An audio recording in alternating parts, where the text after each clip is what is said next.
Welcome, my friends. Hello. Oh, sending out love and light and positive vibes to you all.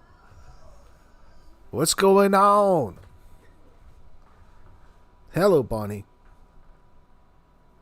Well, I only had one comment that needed straightened out, so I'll make an announcement now because I can see some comments coming in the future. I may as well make a point to mention it.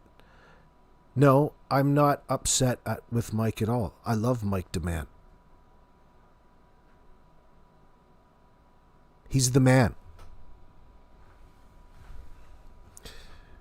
Because of the way that I ingested some of what I was hearing, I misinterpreted some things and overreacted, and not overreacted because I just couldn't believe it considering all of the shit that's going on in the background. However, I came to learn all the things that I didn't know about Mike and who he was talking to, this Anita Johnston. And I think it's important that you know, as a listener, that yeah, I'm starting to tend to believe her at this point in time. It's not about that. I'm interested in hearing the information, especially that wait for it. She brought up the word, wait for it, incest. I couldn't get away from that. Anyway, it happens from time to time, but it's important that I walk it back because I don't want any viewers thinking that I'm disrespecting Mike or trying to get people to think that Anita's, not as legit as she is. It's just that was 2 live streams ago, I guess. But I saw a couple comments on the video afterwards, which was glazing the fuck out of somebody else, which is annoying. So I'm just cutting that off at the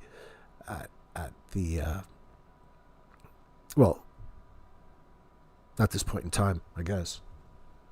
Let me see. Let me get switched up. Oh, yeah. All kinds of funky things to talk about. So I want to go back through and break down some of the key points from who this Anita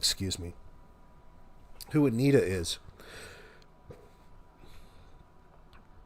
And more importantly, what's going on in the background with regards to the extended cover-up and the information that she's discussing. It's going to take a few days, but it's on the right track. Belinda Gray put a post out mentioning Anita Johnston. I should probably get her name right. Anita. We'll just call her Anita. And I'll consider those Jordan messages legit then. Those just in my own mind because you just get taken away with things sometimes. But listen, Jordan's all up in her fucking DMs threatening her like Jordan's been up in many people's DMs laying down threats. What a bitch. It's funny though because as unclassy as a move of that as that is, he doesn't do a very good job in intimidating. So it turns out everybody ends up sharing it and listening to it and just shaking their heads, right? Oh, fuck. Standing up for Derwood's honor. No, you're not, you little bitch. Let me put it this way. I gave him the benefit of the doubt way back in November when Mike and I talked to him. I'm like, you know what? All right, for now, I'll consider the neighbor's statements about seeing Lilly at Jordan's mom's house, the place that Derwood used to live. Maybe Jordan still lives there. But he was all upset over that because people were slowing down by his house or coming by and taking photos for some weird reason. But it all sources back to, and I can't verify it, right? It all sources back to allegedly a neighbor of Jordan and Derwood's identifying Malaya and the kids there the day before, or the day, maybe you can remind me in chat. I think it was probably the morning before, the Thursday. It's unclear. It's unclear. So, who knows? That might be a legitimate tip, a legitimate lead. There's no way we can tell at this point in time. He seemed to be just so bothered and put off by it for no apparent reason. He's got this whole repertoire of bullshit. These statements that are classical examples of avoidance in that sense. You know where I was going with that. Anyway. So I give him the benefit of the doubt because I had no way of verifying it. If it's causing you distress in your life, all right. The more that I think about it, the more time passes, and the more that he's exhibiting all of this ridiculous behavior. You know what? There probably could be some truth to that. Who knows? But one thing's for sure, I don't take anything that Jordan says genuine. I don't believe him. You know, that's a consistent thing, and neither does Mike. I'm glad he pointed that out. That was part of the statement that he made, or what he was talking about yesterday in his live stream, that led me to going full circle on the potential of all of this. So anyway, it's not really all that important. But it's important to say, that way we can get on to the next topic.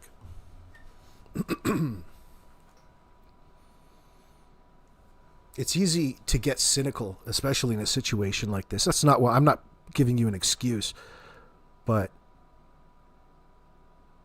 it's easy just to put your hands up and not believe anything and overlook certain things.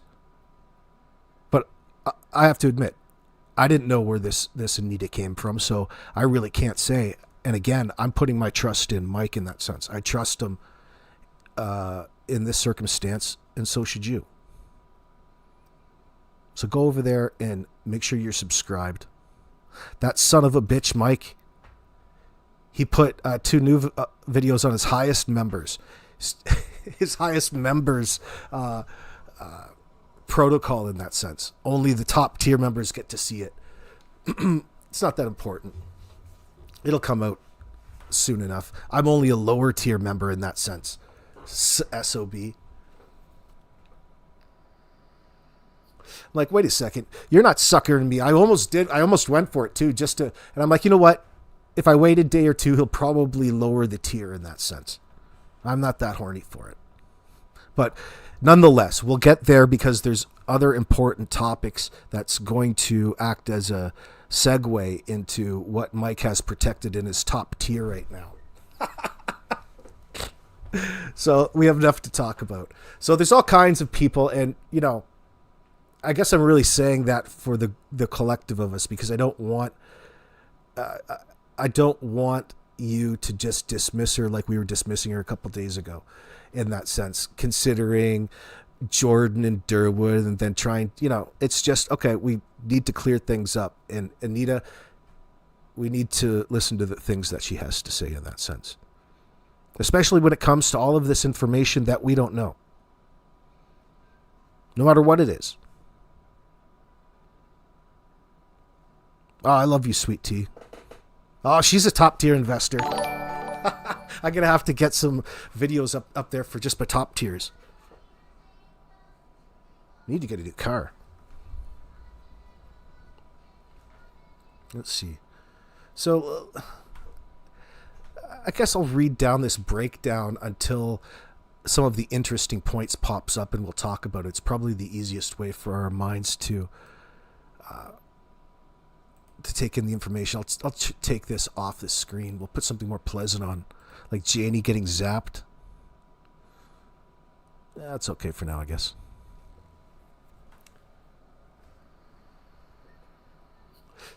So this Anita, this is so interesting. Now that we're past that, we can consider the words, as true. We're past that. So let me see here. So Anita was Cindy Murray's best friend and helped raise Malaya when the family moved back, meaning Malaya and Meadow moved back into Cindy's for that brief time after the kids went missing. Mike says she learned how much covering up has been going on inside Cindy's house and is very close to Wade. Now that fucking stands out to me. That right there, not even trying to talk about a credibility. I'm like, it's not even worth, like, when I'm starting to read this, I'm like, well, then how can I dismiss anything that she has to say? Because of course Wade is just so fantastic. I wonder how many Facebook messages he's got from Jordan. Don't worry, Wade. It's just Jordan. Oh, standing up for Derwood's honor. What a bitch. Oh, welcome, Incel. Welcome. She learned how much covering up has been going on inside Cindy's house and is very close to Wade. How much covering up has been going on in Cindy's house? Well, listen.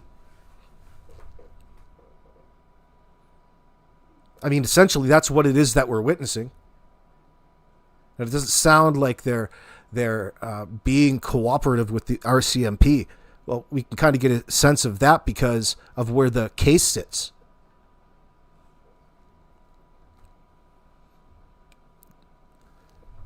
They have the ability to end this case at any point in time by confessing as to what really happened to the kids.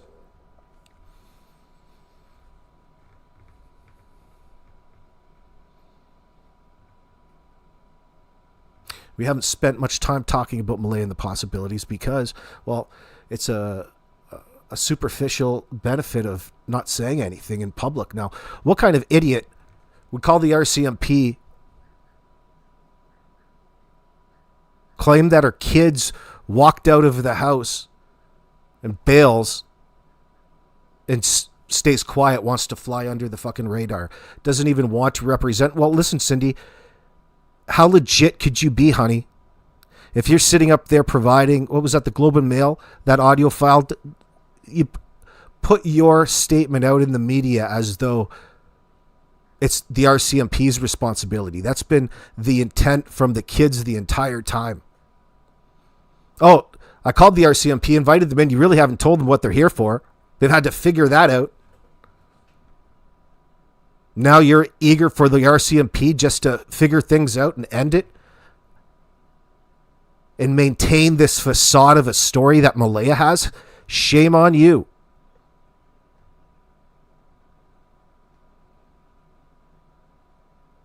Just my feelings. Had some hope for Malaya, but really what's going on is a conspiracy to cover up what really happened. Not just to the kids, but everything afterwards. The destruction of evidence, the intent, the aiding and abetting and the accessorizing.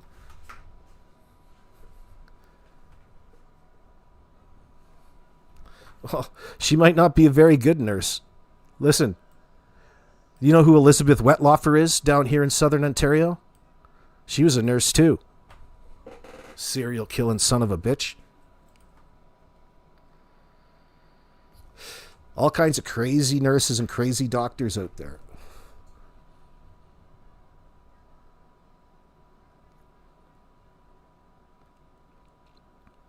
Like, what sort of mother is going to encourage silence in such a desperate time should this be a legitimate missing child's case? Like, Cindy, your behavior is just as sketch, honey. And it's a little odd that you just want your hands recorded. What are you so standoffish about? You certainly don't want to have any association to this case.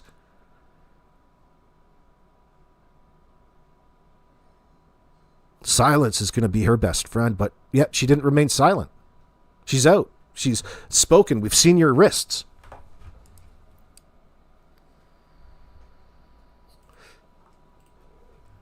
whatever is, Wade knows all about it.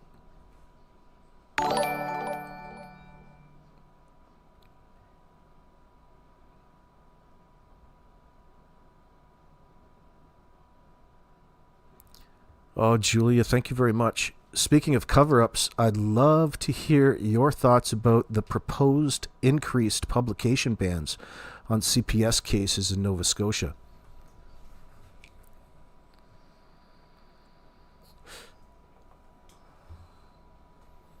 I think publication bans are bullshit all the way around.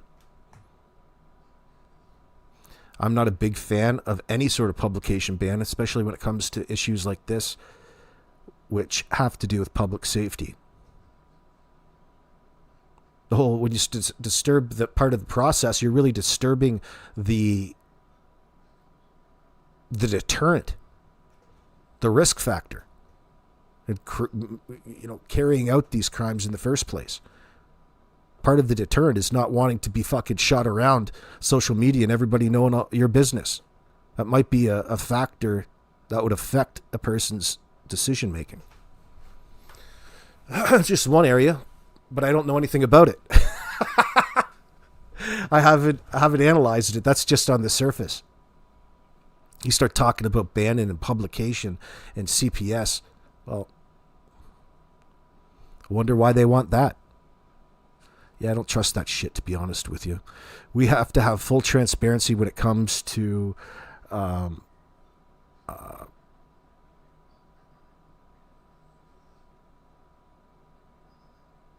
ongoings and the operations of Children's Aid. CPS isn't a Canadian thing.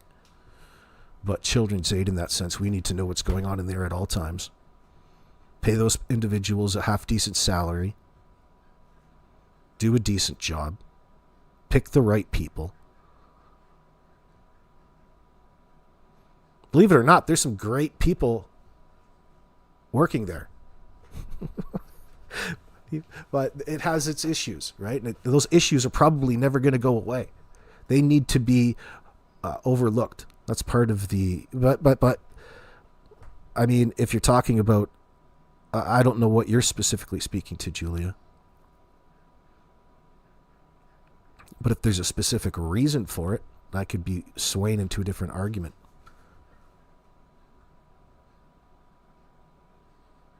But this is Canada. This isn't exactly a democracy in that sense.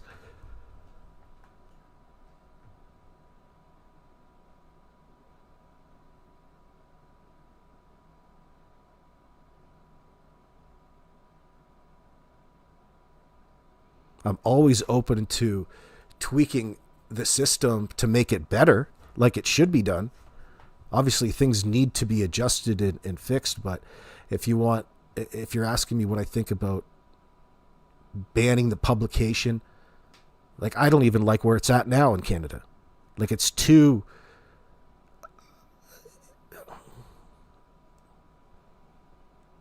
I like many of the states better than how Canada has it set up in that sense. In comparison. Not that it's perfect. Too controlled. Everything in Canada is subversed around privacy and need to know and rights and access to the information. I'm one for putting it out all in the open. I like that part, but just me.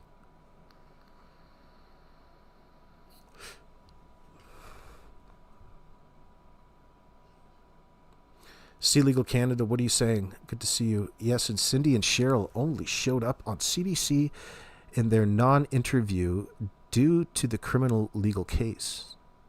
In your opinion, none of them wanted the Crown to prosecute Danny, so now they're all scrambling. Okay. Well, the problem here is the end of it. Malaya's hiding, and she's using people. She's sucking people into her little cover-up in order to maintain this conspiracy. We can all agree that that's occurring. It's not like breaking news or anything, but it's interesting to hear Anita state that coming from such a close place to Malaya.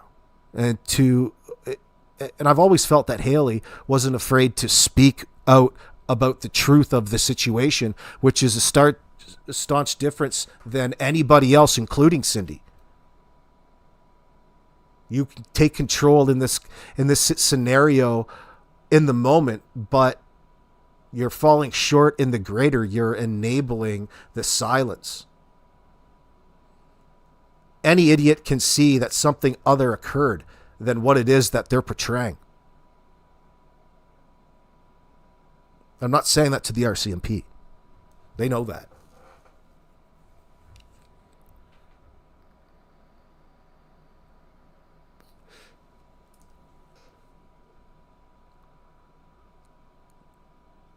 Ginger's mom, Mike Dammann, put a video up with what looks like Daniel's relatives working for Children's Aid in that sense. I didn't see that little. Maybe we'll go have a look at it then. Well, thank you for bringing that to our attention.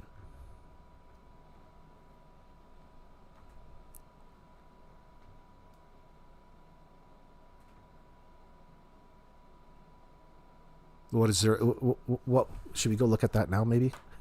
Maybe. Hold on. Let's go have a look at it, for crying out loud. I had to bring it up.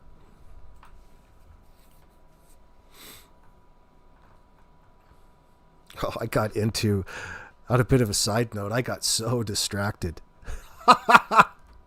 I got so distracted from everything I was going to talk about today because of two shows that I don't normally get hooked on, but when I do, I go deep. And it's 90 Day Fiancé and Love After Lockup. So I've been getting caught up to date. Do you guys watch that? Let me know. It is so fucked. It's so crazy. And I'm like, I shouldn't laugh too hard. I'm like, I'm not getting any younger in that sense. But man, oh man, that Love After Lockup makes me like, what the hell is going on, y'all? Anyway, fascinating.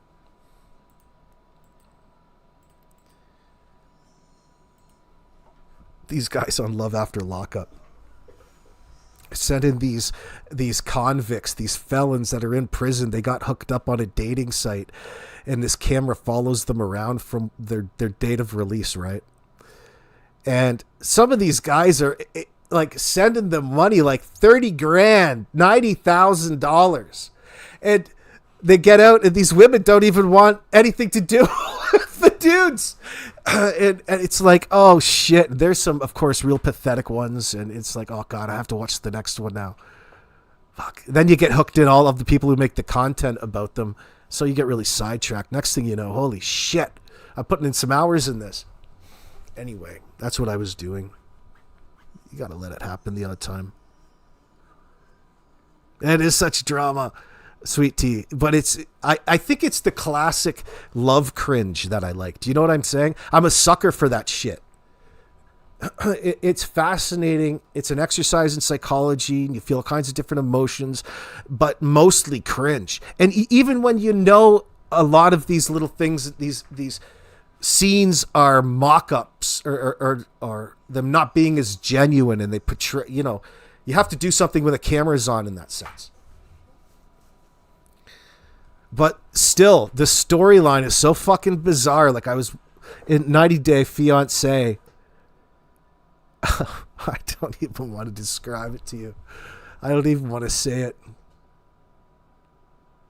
Who was I watching? Jasmine and Gino. I was following that tribulation. And that Darcy gal. I think I've been watching that show since like 2016, way back. I feel like it's been forever. Then I forget about it. And then like every couple of years I'm like, oh yeah, I should go check in to see if that show's still going. And of course there's new people on it, and it's like, oh shit. Yeah, I love the cringe in that sense. It must, because that's why I keep watching it. It's like, God damn, you guys are pathetic. But yet I still watch it. I get hooked. Anyway. Had to get that out of my system.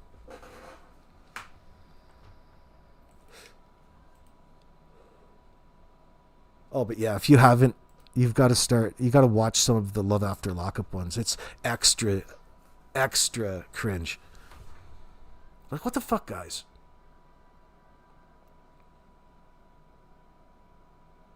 Who the fuck gets on those dating websites? These women are looking for dudes to send them money in that sense. And they're so infatuated. You can see these guys. They're so infatuated by the time that it's ready for release day and you get to go through it and see them and when they first meet and all of that stuff. Oh, yeah. No Neck Ed is a legend, Mr. Hemi. I was watching all kinds of Ed and Rose. But Ed's gone through many different people. It's kind of catching up on Ed. And then they have all of the reunions. Like, they milk it for all it's worth. So, but I do appreciate a lot of the like, there's a lot of good content creators who break it down in a more entertaining way than just watching the show. I like that part of YouTube. That's what I'm trying to say. Hold on for a sec. Well, hold on, yo.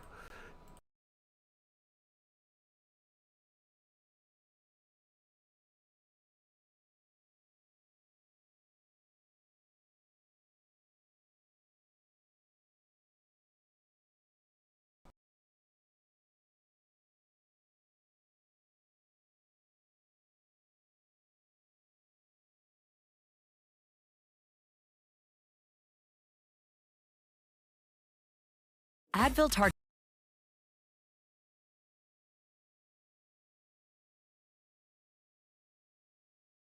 I'll drop this video in the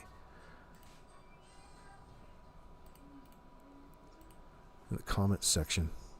Whoops. Holy shit, 3, Mike. He's got 3 ads on this. Rolling in the money. Rolling in. Oh, Sherilyn McKenzie, administrative support.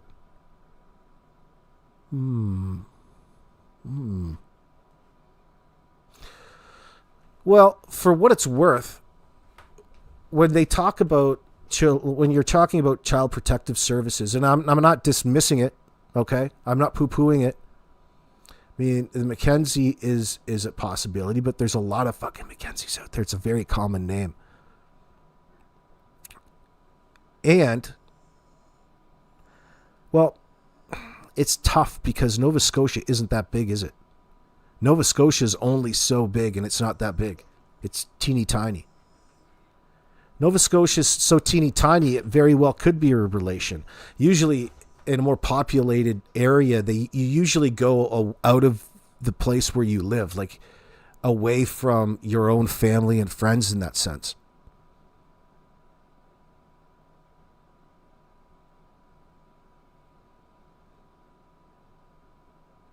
So maybe Danny and Janie are related to Cheryl Lynn. We should give them a call and ask them. Give them a call. Leave a voicemail. Leave a voice message. Hey, listen, can you give Mike Dammann a call? Or how about an email? Maybe we should give him a call. Are you related to Janie McKenzie up in there?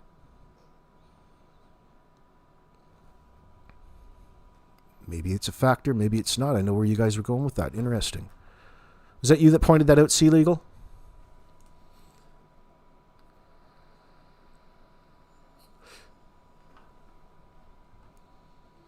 Mrs. Bartman, when I see these women and dudes show up, no legs, can't see, and works just to send money to his future wife, what the fuck? And TLC signs them. The show is just getting worse. I say that every time, though. I still watch. Well, they got a good recipe for that for the cringe, and they've already got like it has a lot of watchers, a lot of viewers. I always liked 90 Day Fiancé in that sense.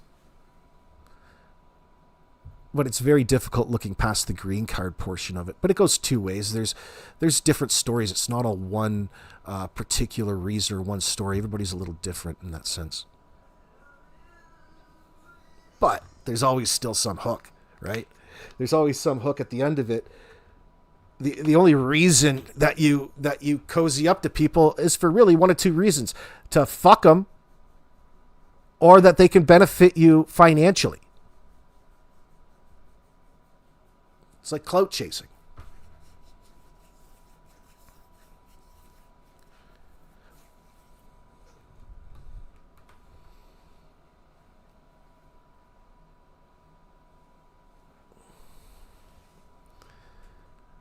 Just a clapping seal says there's no 6 degrees of separation in the Maritimes, but it's just like 2 degrees. Oh, shit. Oh, shit. Nova Scotia's a nice place. Oldest place, too.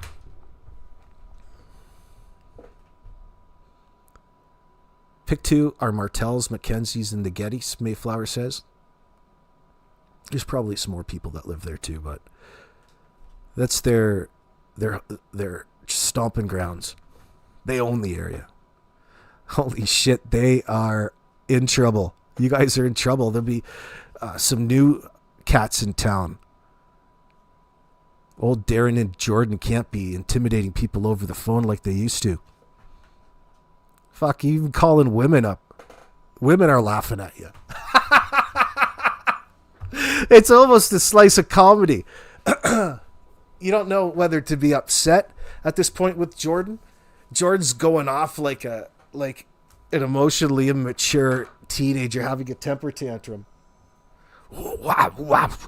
Talking about the only thing he can do is talk about how tough he is, how tough he thinks he is. I'm a Gold Gloves boxer. Yeah. Well, fuck, you're a Gold Gloves boxer from Nova Scotia. It's not like you've got pretty heavy competition. That doesn't even mean anything. You signed up for the tournament? Congratulations. You're a Golden Gloves boxer. What a bitch. Talking about all these things he used to do. The dude's still young, still living with his moms. Oh, doing all his dad's dirty work. But really, it's an extension of Danny in this sense. It always has been. And he's lied. You know, he's lied to us, lied to our faces in that sense. Claiming that he hasn't talked to Danny in years. I haven't talked to Danny in years. I don't think that's exactly true there, Sunshine. Didn't you assholes and your daddy tell us all that you worked at the mill together? Aren't you laid off and stress leave from that mill, boy?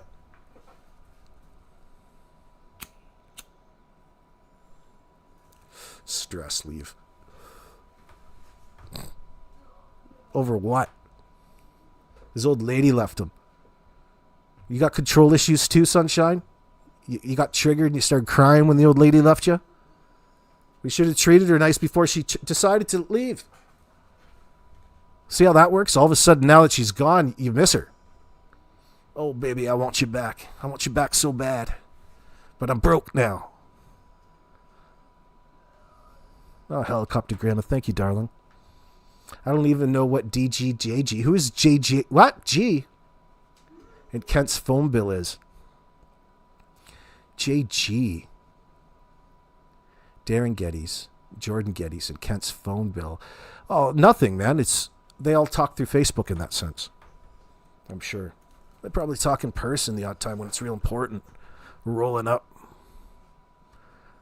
Ken will be rolling extra slow with the 4-ways on. He's extra careful in all of this, just trying to lend a helping hand. It's all for Jack and Lily. Who's going to sign off on that lawsuit Cindy had? Well, what she's suing? Good luck on that.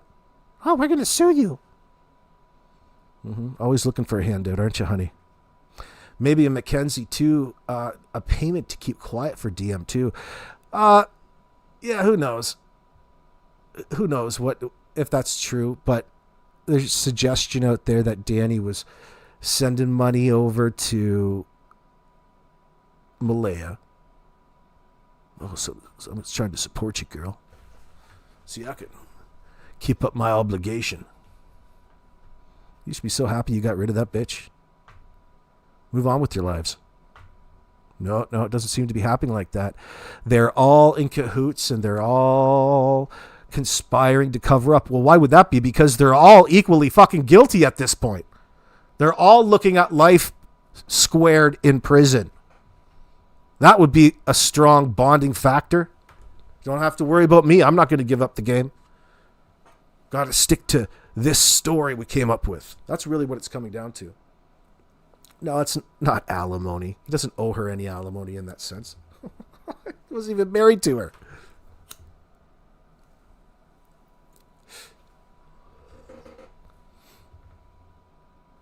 Don't know. Maybe nobody can get a word out of Daniel why he sent that money. It's money to manipulate the bitch with. Fantasy money. Too bad he couldn't take part of that and go and get himself some new fucking clothes. Jesus Christ.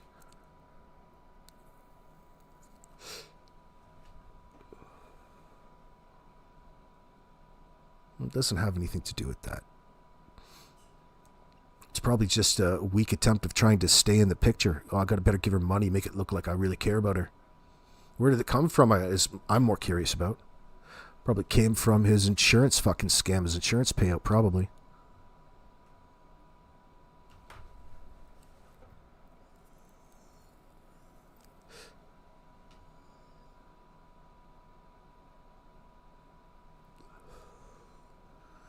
Oh, Sea Legal, you got dirty mind. I always had a feeling that Daniel would give anything to date one of the CBC journalists and all of his mansplaining. Not mansplaining. It kind of looks like that, though. I see what you're saying. But no, it's just a desperate dude lying in that sense. First of all, the CBC journalists aren't journalists. It's a population. They probably hit up the what do they call that in the U.S.? It's different here in Canada, but it's the same thing. Equity rules. It's a popularity contest amongst the ugly and disabled.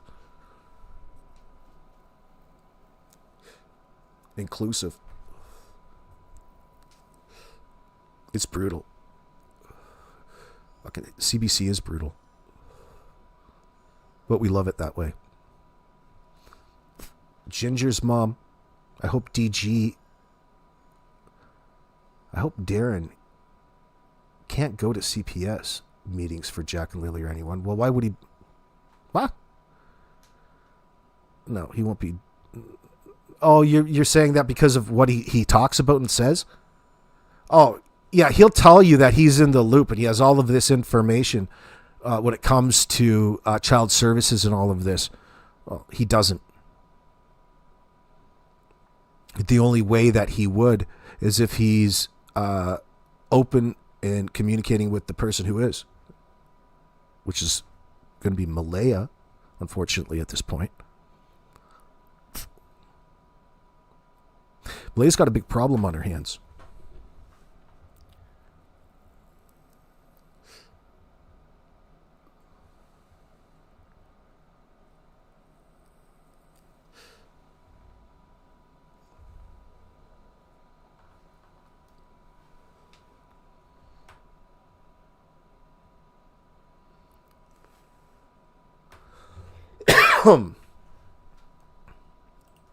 Look at the CPS people here, New Glasgow office. And if any of you have an idea, who these people really are, who they are related to, well, this is a very inbred area. People are related. It doesn't matter that you have, a bunch of... Well, it can matter. We need to know how close these people are to each other. Names like Corbett, Geddes, McKenzie, they appear. What the hell is going on here? Can you see this now? Yeah, I'm sorry. I'm actually doing real work, so I don't have always time to make it pretty. So you have to just be happy with the content, the substance of my presentation. Yes, I know about... well, let's see this. Here we have a McKenzie. You see, we're talking about CPS, caseworkers, and administrative assistant, support, blah, blah, blah, blah, blah. And here's a Geddes. I mean, how close is this Geddes to the ones that we are, unfortunately, too aware of? I didn't even notice that. Shouldn't be, right? But that's what happens when you have... Allison Hull Gettys. Who that? Who the hell is that? Jordan.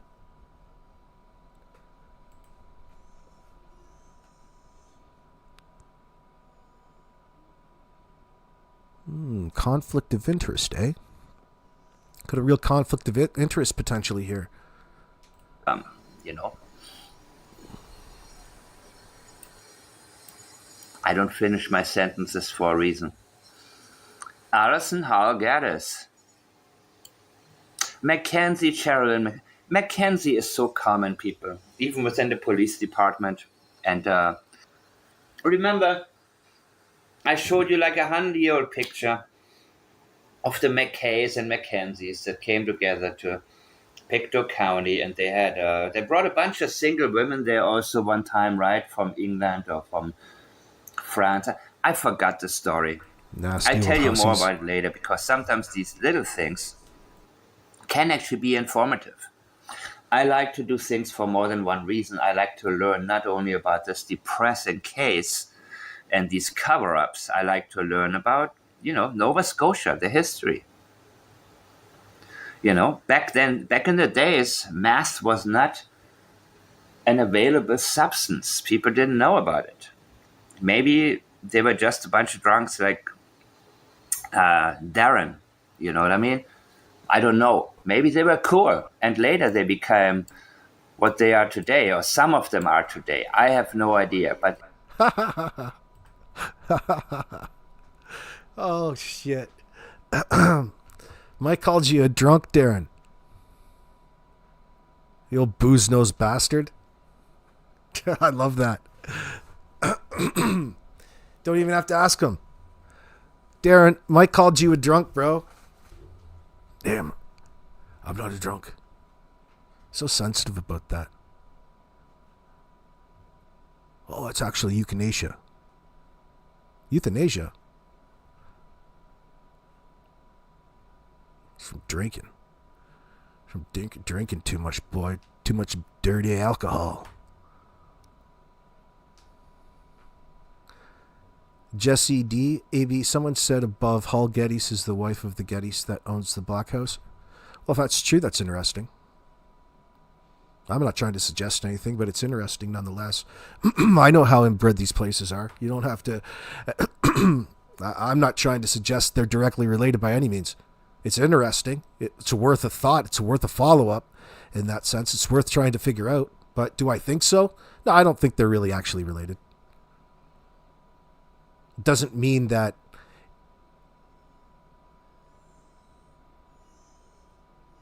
maybe the worker already knew Daniel, and it would be very it would be odd if that really was true, because it goes against kind of how they operate. Children's Aid and CPS, they don't send people who know other people in that sense. If you know a person, there's a conflict, somebody else will go, right? Like it's an easy correction. Like, I mean, I'm not saying it doesn't happen or it isn't a possibility, but that's in my mind.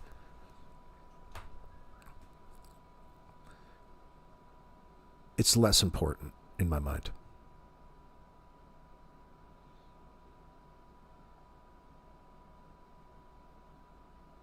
But it's still worth it. I heard that too. The Black House gives me the creeps, but who knows? Oh, they just cleaning it up before they put the new insulation and siding on it. You have to strip some places down. To do a good job, you should strip it down from all of the old shit that people have put over it over the years. And they've really stripped that down.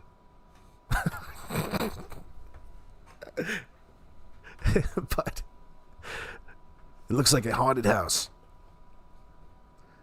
Yeah, that place that's right in the corner. I can picture the one you're talking about. They got a bike in the old pickup in the driveway. Derwood claimed he sat in on a CPS meeting trying to help Logan get custody of Meadow. Well, that could be. But that's a whole different thing. Like, you can go to Children's Aid and go and ask them to have a meeting about anything. You can all sit around in a room and talk about it. Right? That's not this is just sus to you, is what you're saying?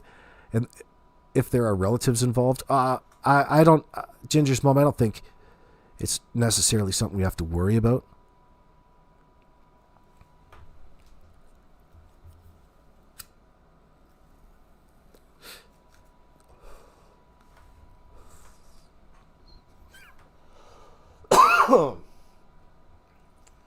It's in the police hands now.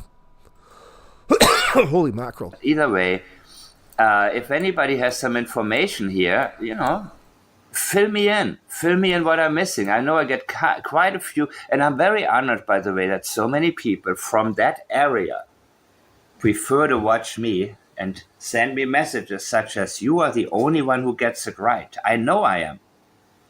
But it's also not unimportant for me to get the confirmation from the right people here and there, right?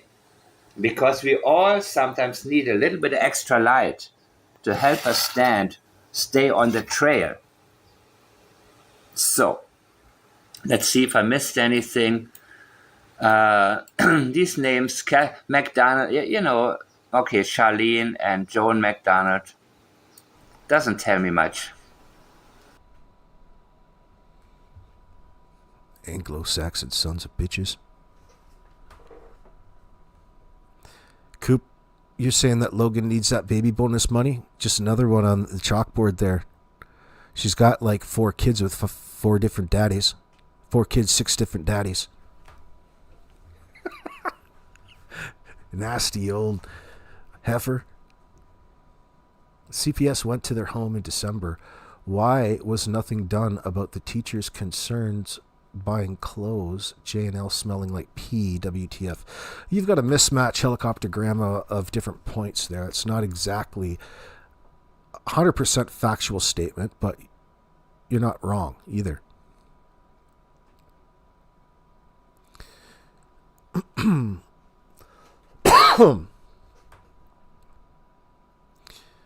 So, I'm not sure the teacher's exact statements at this point in time anymore, but I think it was just something that they got out of the lost and found. But it still doesn't take away from the reasons why they had to clothe Jack and Lily. They're being sent underclothed in that sense. Why? I don't know.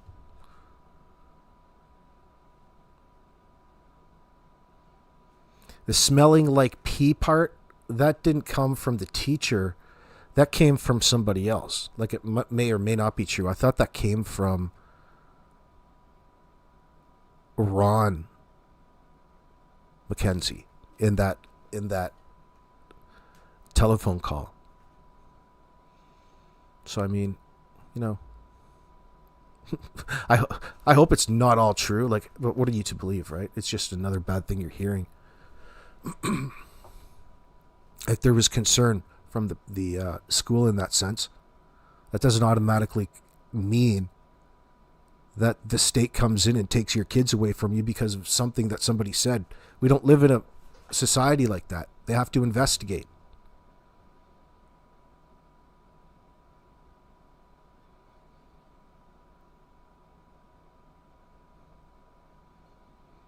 What did you expect them to find?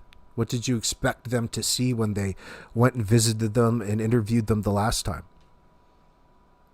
The problem here is that the individuals at this point in time where you're looking back stuck on that question, I don't even ever think of that unless it comes up afterwards. All kinds of evil people put on a false persona. We all put on a persona every day. And then people are different behind closed doors and behave differently and lie and hide their addictions. Deny. What is it people expect? Them to read their minds and then throw them in jail so people can feel better and not even actually recognize it after the fact? It's flawed logic.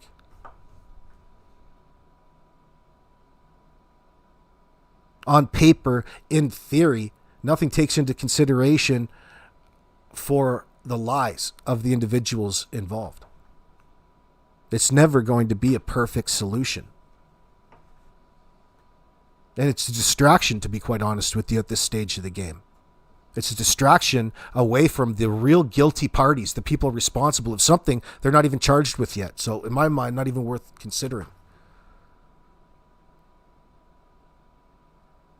There's nothing anybody could have done to prevent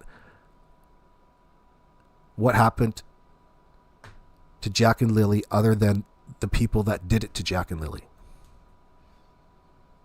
There's no magical way, and there's no piece of legislation that's going to be enacted that's going to prevent the kind of shit that Jack and Lilly had to go through on the daily.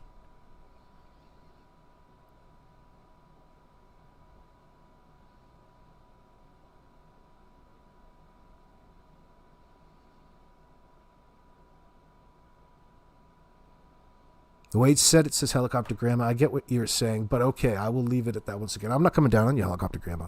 You bring up a good point. I just sounded preachy there. I apologize. But really, it's kind of like that. It's how I get what you're saying, though. I mean, it just becomes a piece of rhetoric that loses any sort of meaning. The people that are responsible are the people who are acting funny at this point in time. The people who are refusing to cooperate in a grounded, relevant manner every step of the way.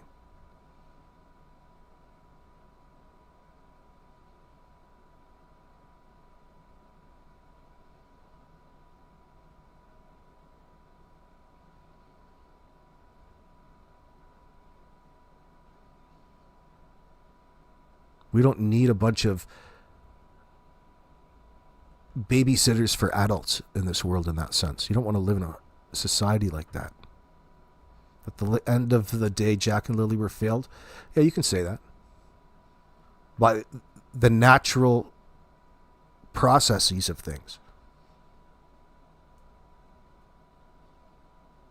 They were failed by their mom, their dad, their stepdad, and one crazy biatch that insists on living in a broken down RV in the driveway. Let me emphasize broken down. Isn't that right, Janie? Broken down. Oh, shit. And it is. It doesn't run. It doesn't run. You're not out enjoying nature. You're doing it from the chalk blocks in your driveway. I said it, your driveway, not your yard. Janie, you crazy old bat.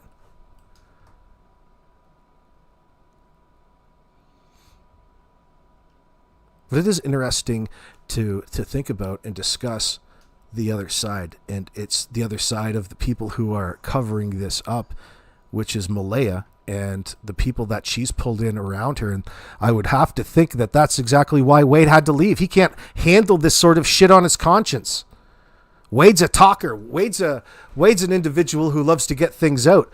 And that wasn't welcome all of a sudden around there. What a change that would have been for him. Of course he wouldn't feel safe.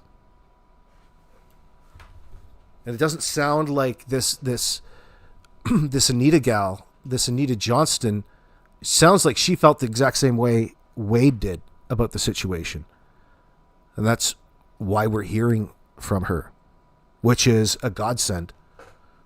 I'll give her the benefit of the doubt for now. I'm not going to give her the Derwood treatment, so you guys shouldn't either. It's hard because of what we went through with Derwood. We'll give her... She's making sense. So far, she's making sense. She's talking right. And Jordan, those Jordan threats go a long way too, I tell you. That's a hell of a way to gaslight somebody. If they did. But right now, we'll give her the benefit of the doubt. God bless her wherever she is tonight. So I wanted to make sure that you all knew that. I knew it's going to take a little bit of time for it to get around to the algorithm, but I'm trying to head off people that are watching reactions from other videos in behind. So I've got to mention that. So, Anita, what else did she bring up? We talked about... Hold on now. Anita was Cindy Murray's best friend and helped raise Malaya. I'd say Meadow when the family moved back. She helped raise Meadow, take care of Meadow in that sense. Holy Christ, I've got a competition in here.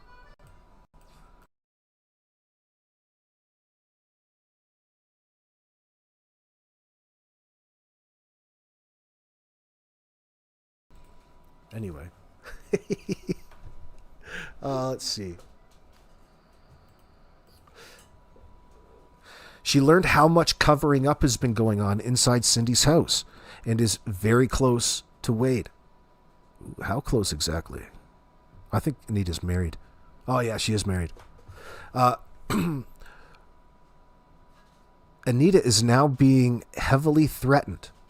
She and George... Well, hold on. Hold on. Mike's saying Anita's being heavily threatened. Mike believes this is because things are moving right now, and she knows too much. Oh, hell yeah. He calls her 100% truthful, no sign of deception, and he goes as far as to say he can guarantee she's trustworthy. And right now, it's taken me a few days to come and warm up to that, but I trust Mike in that sense. So, that means I trust Anita too in this. Give us more of that juicy information. That's juicy. Let me see. I should lock that down because it keeps moving. Hold on. I got this stupid thing on my mouse that's pissing me off. It's not acting as it normally does, and it throws off everything. Fucking life. Let's see. Third world problems, bro. Some of the ongoing communications, and Mike calls it a pact between Malaya and Daniel. They communicate by proxy and have done so the entire time. Well, that's understandable. Daniel sent Malaya $350 with a note and later $200. She disappeared for a while after the first payment. Mike speculates they must have met. Okay. Daniel wears a gold chain Malaya gave him as a visible signal that I'm still with you, girl. We protect each other. He keeps it out all of the time, even in court. Mike now believes they are in this together despite surface anger. Well, great points. Great points. It's always been there. Like, I mean, they're bonded by this through their statements to the RCMP. They're false statements in that sense.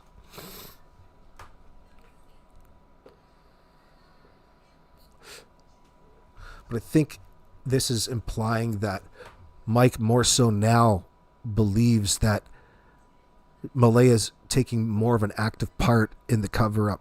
I don't know how much more or he feels at this time. I get it. Malaya's half-brother Hayden and Daniel's connection. So Hayden is Cindy and Joey Smith's kid, and that's Malaya's half-brother.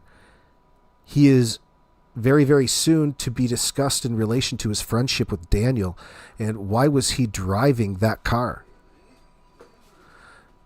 New question Mike flags but doesn't answer yet. So he's making a suggestion here. Gives me a feeling that Hayden could be a factor in destruction of evidence and becoming an accessory to all of this as well.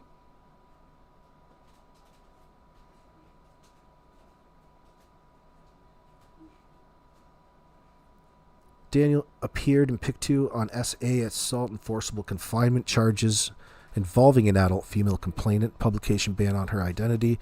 He looked scared, according to Mike. Yes, he did. Oh, yes. But thank God Logan was there. Hands clasped, looked forward, left quickly, refused media comment. What kind of? He yelled at a journalist. Remember that? I told you already. It doesn't have anything to do with what happened to Jack and Lilly. That's right, because the RCMP brought them on themselves based off of the little information that you guys gathered up. Imagine if they really probed into things. So it's going to be interesting to see if they make an argument eventually out of this blanket, this fucking bullshit pink blanket. All right? Something tells me that they're going to scrub that thing down for DNA and they're going to tell a story. And it's not going to have anything to do with random people placing it whose DNA could not on that blanket. And we're expecting Daniel's DNA to be all over it. Who else's DNA is going to be on that towel, I wonder? Kent. I don't know. At this point, it would be hard to believe it would be anybody else other than Daniel. Maybe Janie. Her DNA would be on that. Maybe Malaya's, if it was used in a way. But it seems so easy to me to look at that piece of blanket. Cheryl said that there was 2 other pieces. There's 3 pieces in total. Daniel never represented it. How should I say that? Daniel misrepresented his stance on it. It's changed visibly, publicly over time. First, he didn't know anything about it, and then loosely did, and then next thing you know, Janie spilt the tea on the blanket, making Daniel look foolish. Talking about holding the bag open and reminding him to double bag it before he put that in the garbage. That tells me that that blanket could possibly be used as a rope, a ligature. A ligature used to strangle, but more importantly, to tie up the tarpaulin, like the blue tarpaulin that is missing from the playhouse in the pictures. You wrap that up all in a bundle and you use that blanket, that strip of blanket to tie it on the outside to keep it from popping open during transit.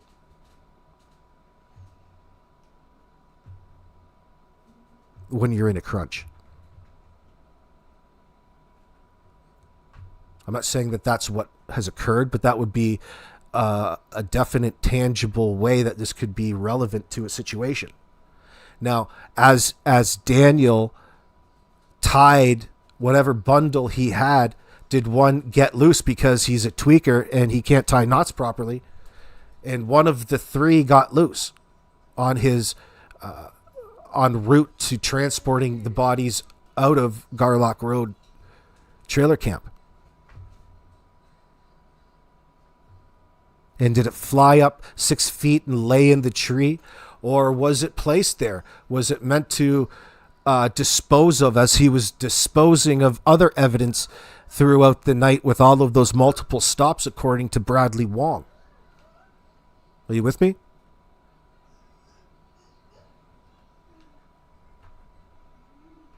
Is it planted intentionally?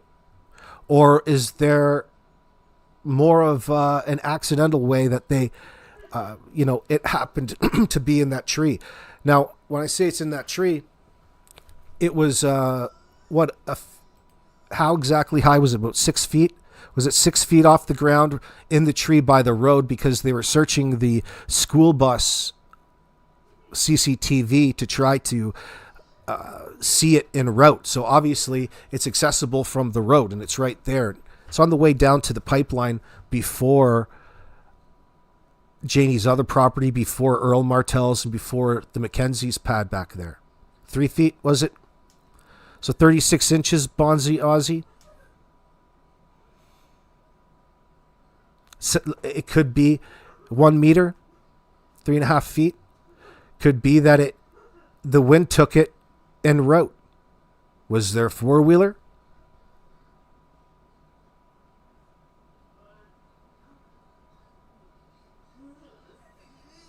Yeah, Daniel said 6 feet. So it looked to be like something that was practical to use as something you could secure a package, in that sense, to me, in this circumstance. Maybe it got away from him. Maybe he was trying to dispose of it during the night that Bradley Wong reported all of the vehicular traffic going in and out of there from the hours of 12 to 4 a.m. within earshot.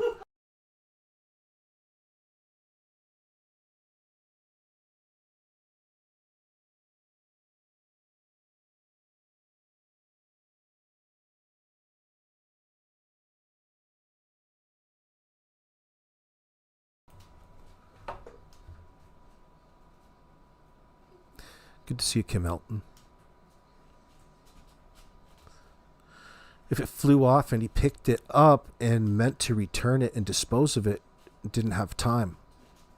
Yeah, there's all kinds of really, there's all kinds of little angles. Nothing ever goes as planned, does it? So there's always something that fucking occurs, pops up. It would fall in line with our suspicions and the reports of the eyewitness accounts of him being in that area at that time in order to accidentally lose it in that sense. And especially that you're doing everything in the dark. Is it on the ground? You don't, usually you check to see if you left anything and how the ground looks as opposed to anything a meter up. Maybe it flew off. Maybe he dropped it. Not that at the end of this trail there's going to be Jack and Lily, but something tells me that he's taken that time to dispose of whatever evidence in all kinds of different spots, whether that be just random garbage or whatnot. Pretty bizarre. Like, if we're to believe that Haley, and we can now, I think it's safe enough to take Haley at her word, right? Like, so now it's a lot easier to believe Haley at her word, and I trust Haley. I trust that she's not misleading. She's not part of any conspiracy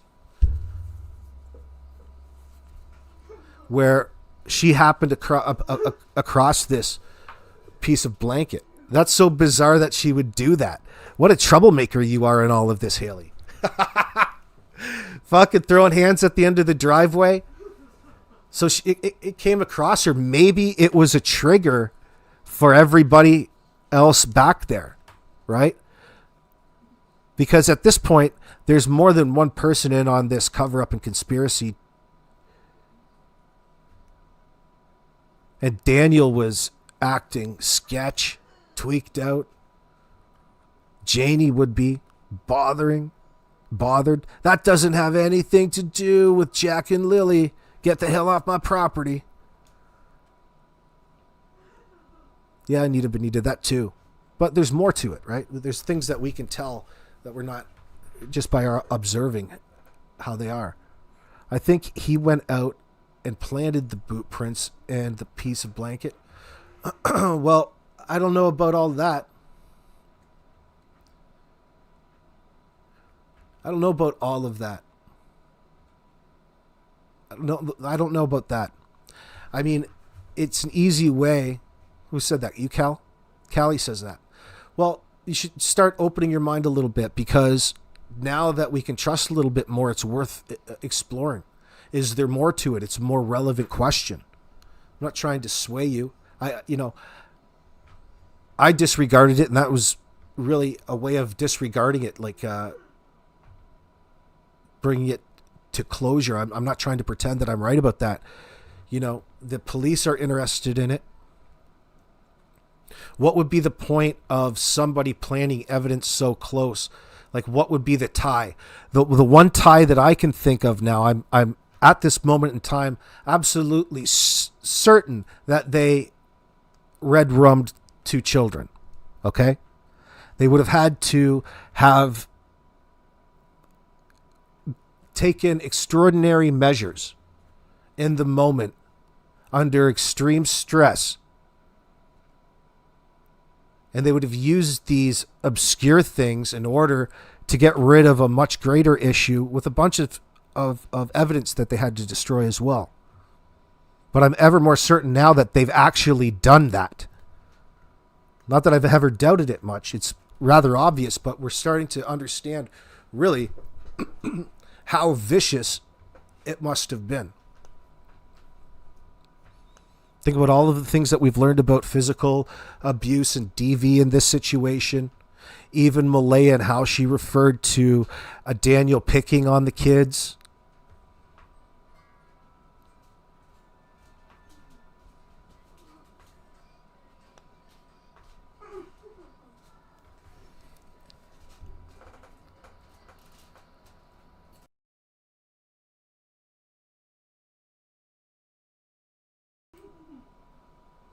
you know, it doesn't sound like Malaya had a whole lot of Welcome support. to Milk Masters or on she the isolated, was isolating herself away atop of everything else that we observe that was going on to her. She wouldn't probably necessarily feel the same way that we're calling from our armchairs after the fact. It's not that easy for her at that point in time. But there's a reason why she's quiet.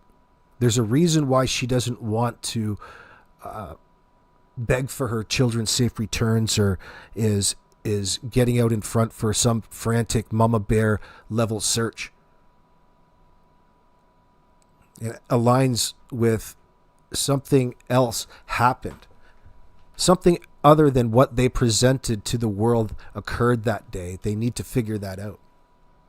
Yeah, we know, and we can say we almost know for 100%, but they still have to, investigators still have to put all those pieces together. That's what's so complicated about this case. It's what's taking so long. And they want to build rapport. They want to do these things the right way. This secondary charge of this trifecta of charges that's coming at Daniel Martel is going to fill in a lot of those pieces of puzzle. If it forces out any new information, fantastic. So I have to reiterate not to lose faith in all of this. This is a clusterfuck because it was presented to them intentionally that way. It comes with goods and bads. Unfortunately, Jack and Lilly are no longer with us. That's heartbreaking in this situation. What was it that these kids did to deserve the ill treatment that they had to face and battle through on the daily? That poor Jack told the teachers at school, he reached out to people and said that he didn't want to return to this shithole of a place.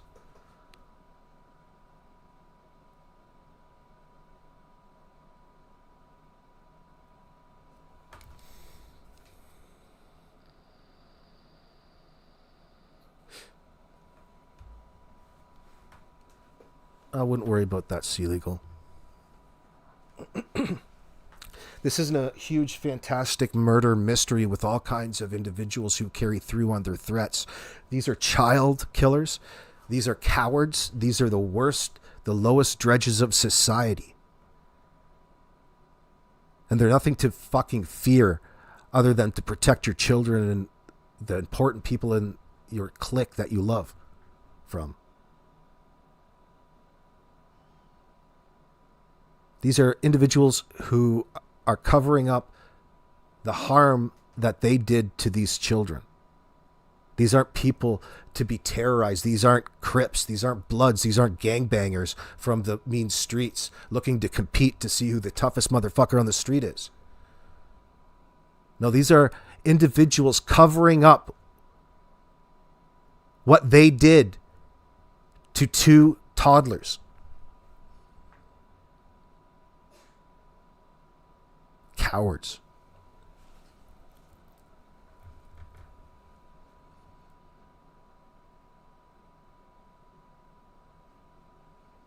Jesse says, Mike Dammann said Jordan talks to Cheryl. If any truth to that, that's very sus. Oh, sure. They probably talk all the time. They're all in a clique. They're all friends. They probably all knew each other beforehand. I don't think it's anything... Well, like it's not surprising. But it's just it's a reminder. It's a reminder to people that there's not a good and a bad. There's not a bunch of people to rally behind, like people want to rally behind Malaya after knowing that Daniel is facing these charges, then wanting to assume all of these things happening to Malaya, therefore, you know, in need of your undivided support regardless, overlooking all of the harm that she's put her kids through to this point. Listen, she's not exactly Mom of the Year.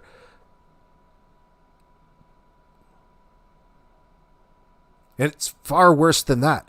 She's not a very nice person. She is a delusional little fucker as well.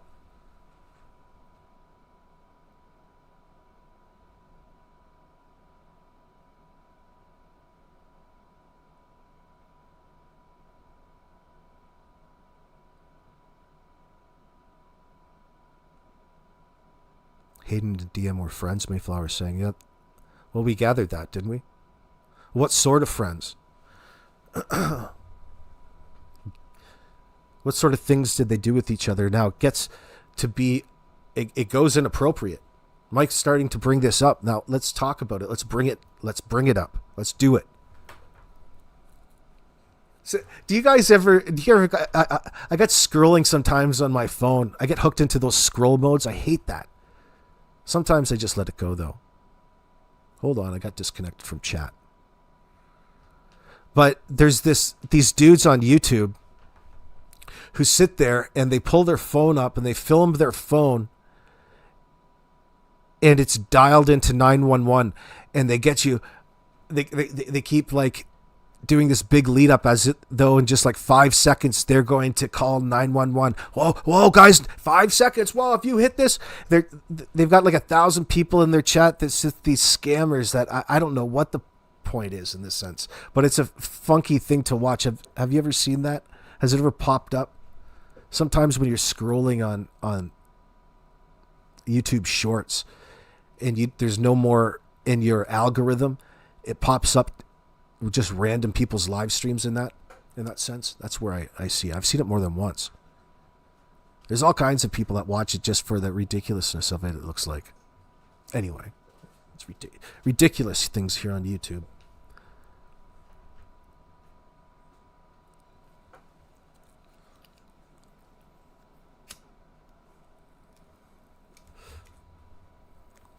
Just baiting your mind into expecting them that they're going to call 911.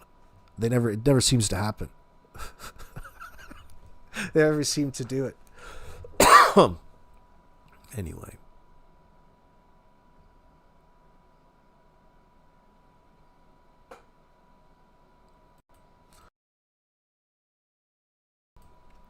Let me see here.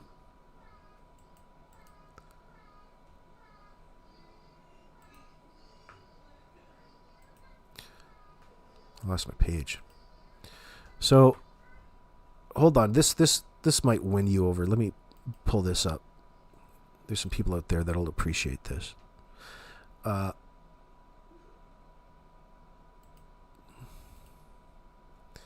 So, Belinda Gray.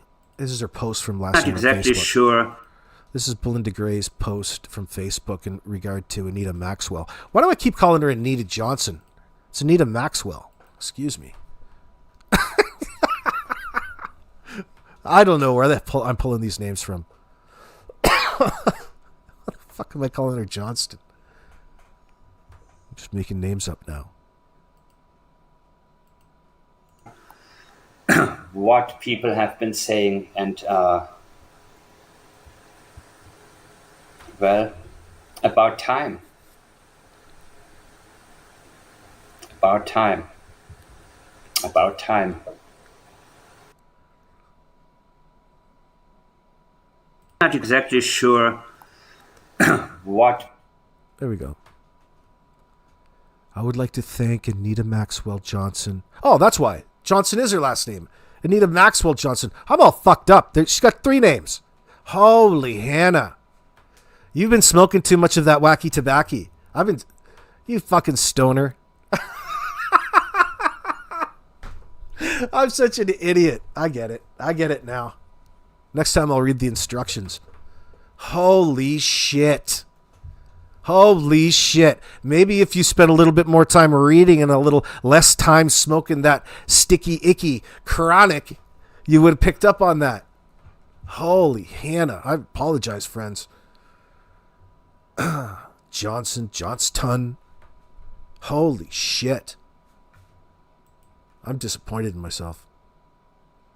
But there's a good view of it right there, for example. Do you see that on your screen? That is Mike's thumbnail with the actual picture from Haley of the torn part of the blanket. Now, it's interesting that Cheryl pointed out that it was actually in 3 pieces. Oh, so you're suggesting that a piece of a towel was used and torn more than once in this circumstance. Well, now it's starting to become a little interesting. Torn more than once. So all of a sudden they found use for this blanket. Why would you tear a blanket that you were going to throw out? Why would you tear up a blanket you were going to throw up to begin with? You know, they're omitting a lot of the truth to all of this. Maybe it has a lot more to do with Jack and Lily than we'd like to think. Did any of that transfer onto that particular piece? I wonder. Think about all the different types of DNA they can pull off of that. There's touch DNA. There's bodily fluids. Potential decomp. All kinds of things. They'd be analyzing this damn thing forever if you let them.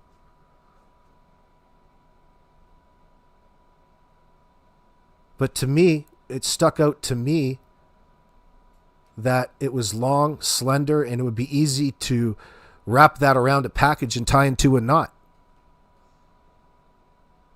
How many more pieces of this blanket are there out there, I wonder?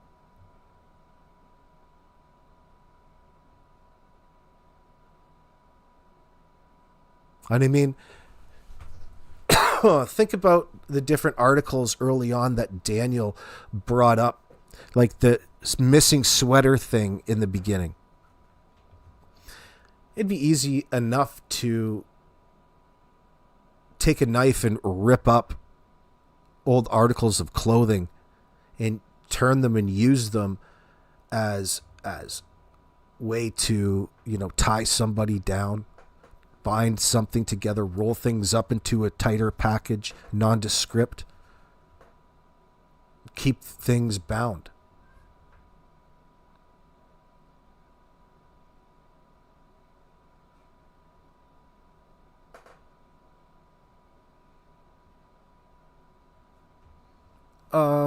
Well, the blanket, they've got blankets in all their windows in that sense. It was part of a larger pink blanket.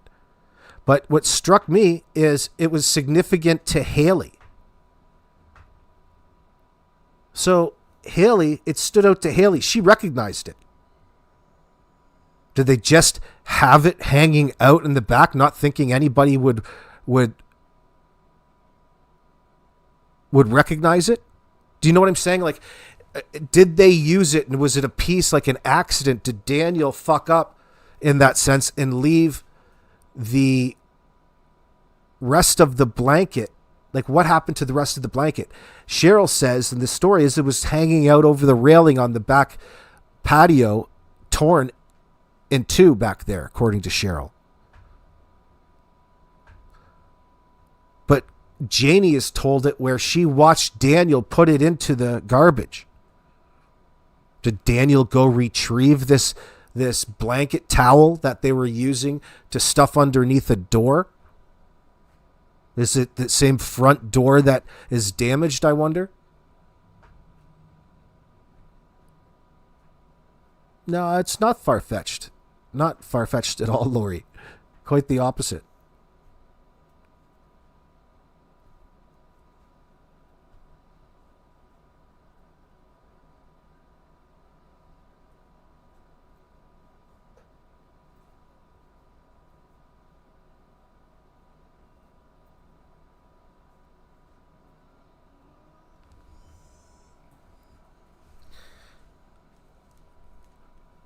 So why would you decide to throw it out in the first place?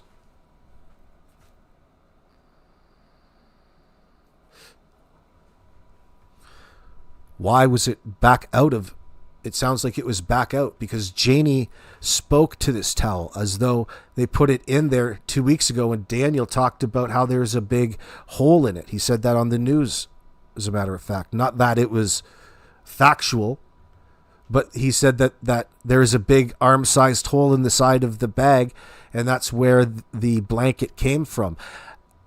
That's ironic. That would suggest to me that the blanket was always in the garbage. It doesn't. I would never start at the garbage and tell you where it was. I would say it came from my house. Blanket was the blanket I used underneath the doorway because it kept the cold breeze out. Not that it was garbage to begin with. So is it in fact relevant? Does it have some connection to the incident that we suspect ended Jack and Lily's lives?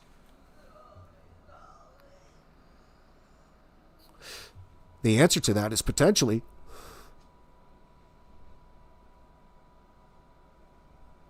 It would be accidental. Maybe that's how they're going about it. I'm interested to know, just like you are. Especially as a kid who doesn't have much, she wouldn't have wanted to give that up. My kids have. What the hell are you talking about, Thunderbody? Nobody's talking about it being Lily's blanket. Is it Lily's blanket? It's the first I heard that it was referred to as Lily's blanket. Nobody's ever referred to it as Lily's blanket in that sense. But it's pink. You would think that it would be a child's blanket. There's what I'm saying is, or maybe you are too, Thunder Buddy, that there's a reason why they threw it out. What is that reason? In other words, right?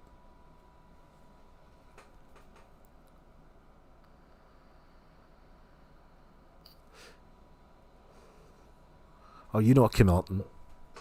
For sure. We feel collectively a lot better as days go by about the direction that the RCMP are taking this case in. I know I do, and you should too.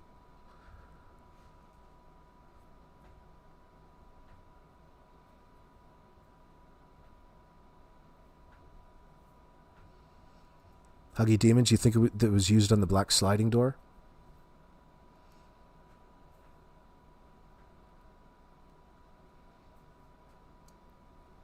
Good point.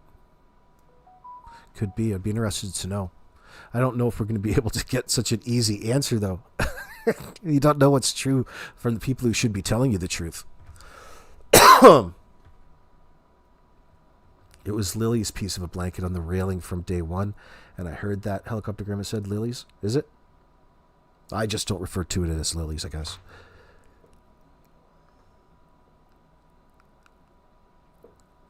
Well,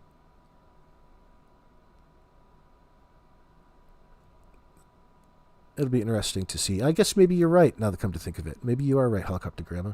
Good remembering. Good remembering. So, hold on.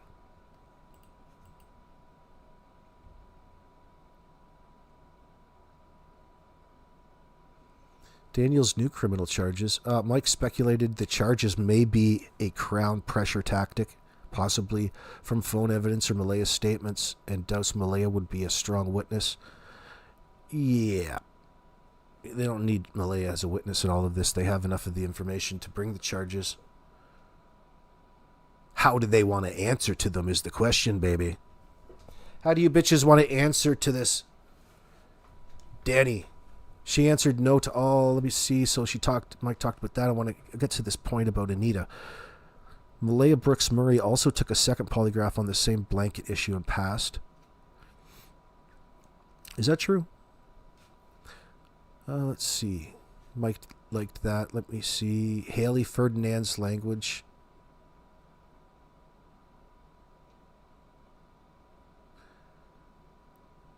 His conclusion was Haley knows more than she's saying and is protecting that knowledge, but Mike still believes she is not a part of any of the active cover-up.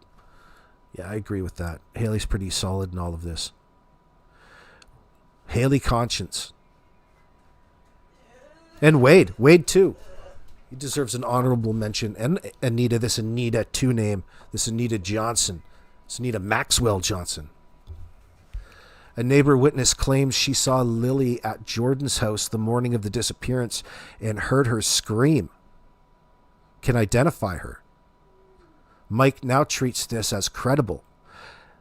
So this was a big thing. This was the source of why Mike and I had to talk to Jordan in the first place. We talked to him in a round table couple times, but we had one notable, I think we recorded one of the conversations. Not that it's very outstanding. It was just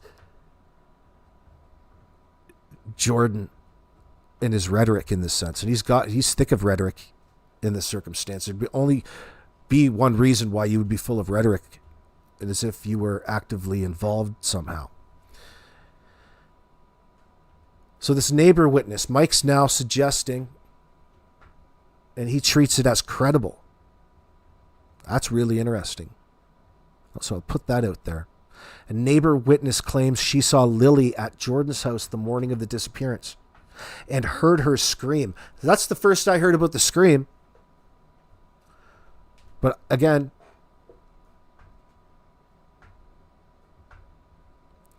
the neighbor says she can identify her. Yeah, and I guess that would make sense after. She didn't see that video until after she witnessed Lilly. There, that would make sense. Malaya is Henry and Cindy's daughter. Hayden is Cindy Murray and Joey Smith's son. Haley is Joey Smith and another woman, stepsister to Malaya, not blood related. Haley has long been jealous. Better word for it. Malaya walks around like her shit don't stink, works hard. She says Haley works hard cleaning houses while Malaya is described as chronically lazy, no hobbies, expects others like Cody and Cindy to do everything according to this breakdown. Interesting points. Let's get to the incest. Additional cover-up and health hints.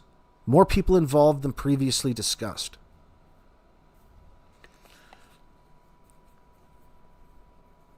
Yeah, I mean, he has reason to be now discussed. More people involved in this, like meeting Cindy and Patty, and looking at them in a different light in this circumstance. Grandmother Patty, who's not the woman seen with Henry Brooks, isn't that Connie? Has been hospitalized many times, according to Mike. Mike hints at incest. Anita used this word.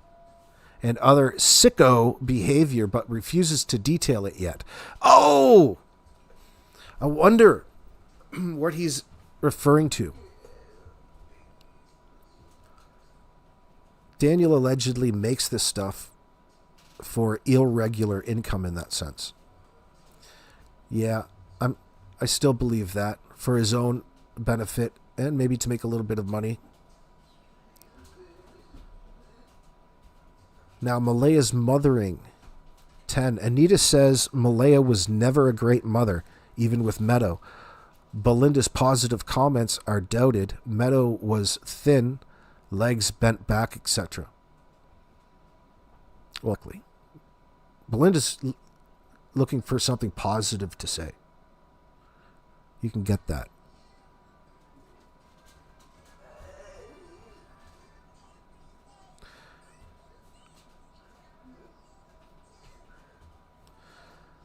So Mike's overall stance is he believes Anita and now sees a deeper multi-person cover-up. Interesting. He expects arrest soon. Good boy. I like to give him a pat on the back for that. There's a good chance they're all going down. Oh, yeah. The rabbit hole is going very, very deep. Do you hear that, Jordan? Do you hear that, Derwood? Kent, you better get some multicolored bracelets ready for this celebration because you're going to need to raise some funds for commissary in the Hooscat. And wouldn't you know it? Wouldn't you know it? Old Jordan.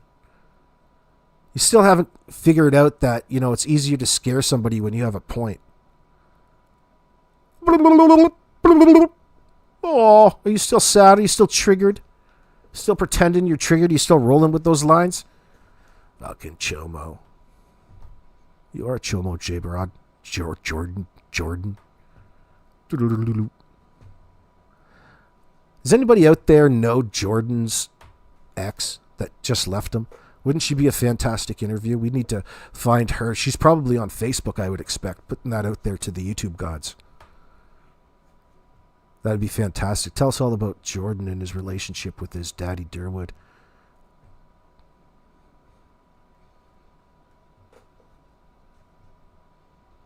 I'm gonna call. What did he tell Anita? I'm gonna spam call your husband. That's what he does all day. That's what you do. Hang out, threaten people over Facebook. Nasty Nathaniel AB. Oh, thank you, Nasty. Welcome in.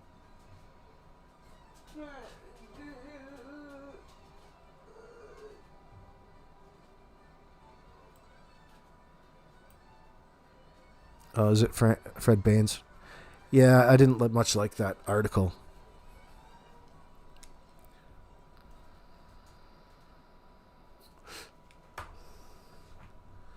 Not about to read it. I don't think they can go fuck themselves. That publication doesn't have very big of a reach in that sense. Bonzi, Ozzy, Sheila, you believe Belinda. Not often a mother says good things about their child's ex. Well, I don't hold that against Belinda in that sense. Like, she's just... Some people just like to represent themselves, She only looks for nice things to say about people. The positive side of things.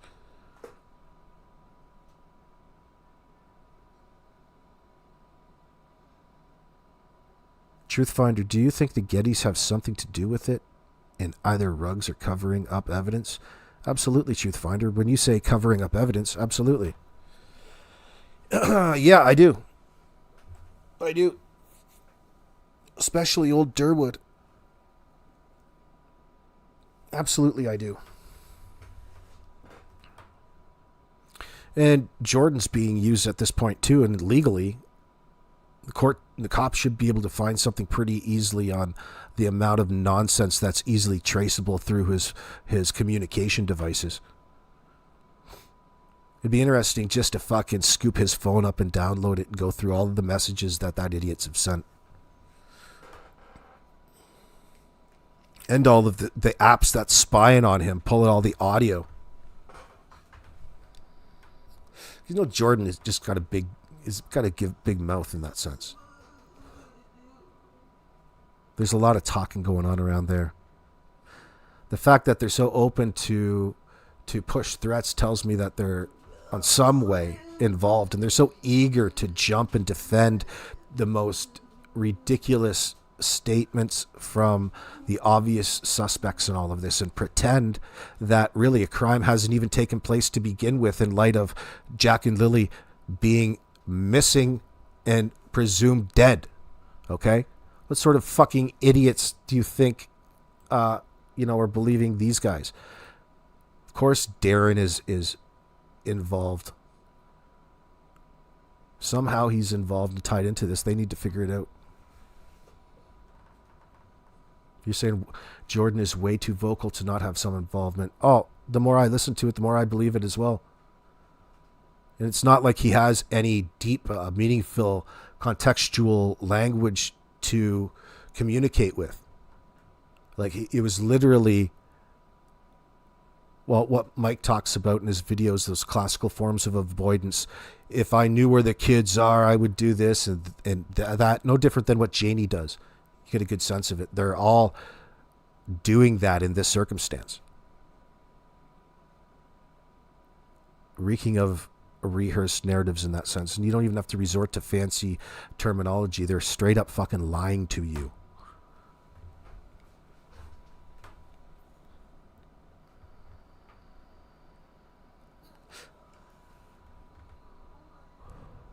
Cool J, if Meadow's legs were all messed up because she was carried everywhere, that sounds like protection, not necessarily neglect. It would suggest lack of nutrition, Cool J. Lack of nutrition and exercise. Lack of the important exercise. Like if you left your child alone, like if there was, I'm not saying there is, I don't know. Who's saying that, actually? Anita? that she had problems with her legs. That probably had a lot to do with what she wasn't getting, nutrition-wise.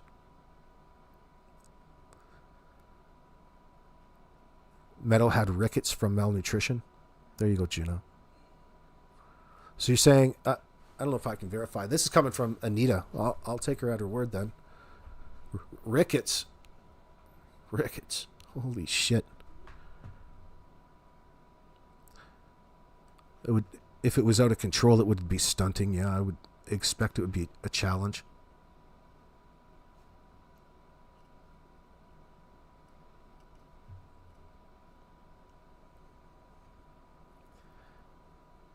This is getting stinkier by the minute. Truthfinder says, all these sickos around 2 children. How did they end up dead? Yeah, I can detect. Are you being sarcastic? The possibilities are getting a lot more sick in your mind. Yep. Yeah, like, what really happened? I'm with you.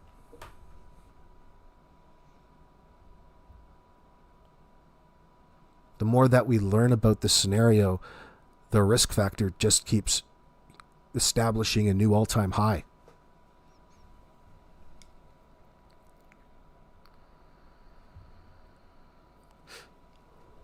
I like your way of thinking, Anita. I wonder which Gettys is going to be top dog protector in the slammer, booze noser, baby chose, and which one will be wearing Danny bots back. They won't be all in the same cell, sadly. They'll be well, I wonder how that will go. Danny will be away from them. Danny will be in protective custody because of his sex offender registry status. And Darren, he's an accessory to a child crime. That's different. That he's going to be they're going to be having problems. You're right. They're going to be in general population. They're going to be out and about with everybody that's going to know all about their business. When they know that it has something to do with the kid, then things are going to get dicey. And is Jordan going to be mouthy at that point in time is your question. I get what you're asking. The answer is probably. He probably gives a hell of a blowjob. Something tells me that his stock is going to go up. He's going to get plenty of practice. Isn't that right, Jordan? Oh. Jordan went after Anita, yet didn't go after Dan and Malaya. Who's Dan? Miss K. Just said they can't go F off. The rest are all involved. That's why Jordan going after Anita. Yeah, if it's I hear you. I agree. I think Mike might have taken that video down.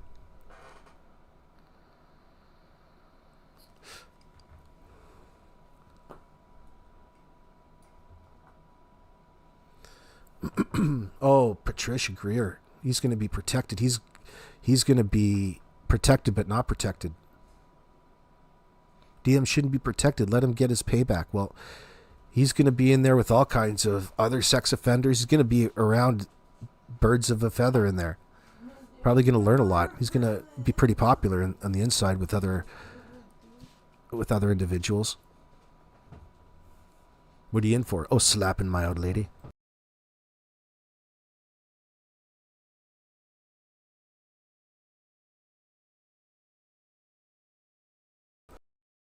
I'm in for smacking my old lady. I wonder if M carried Meadow all of the time, as she didn't want her crawling on the cracked, broken, dirty floors. Probably a factor in all of that. Like, where was there... it was probably not a happy existence out there. It wasn't like they had a lot of room to grow. It sounds like that the place was fairly cluttered and disorganized. So they were probably set in their routines, probably like many people are hooked to their gadgets. Meep, Derwood was all into Meadow. Oh yeah, well he likes kids, but only in the clean way. Oh, what a cute little girl in the clean way.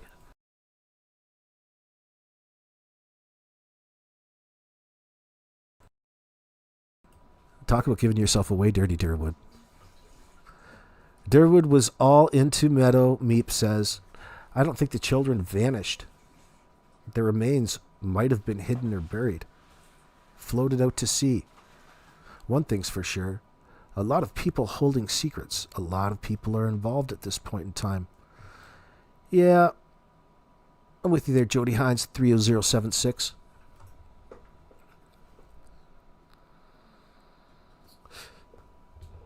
Again, it's not important. Well, it's I shouldn't say not important. In the sense of prosecution, the motive and the details only have to lead up to you being criminally responsible and the cover-up, which is just so blatantly obvious. These individuals aren't even able, and they refuse to talk about the scenario, we'll say reasonably. They never directly answer any questions, you'll notice.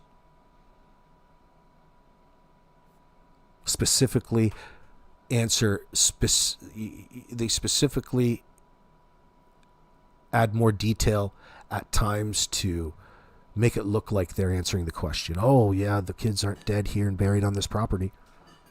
That's really Janie's primary concern. Oh, you guys, it's not worth looking around here anymore. Go away. No. No. She's a bit too insistent.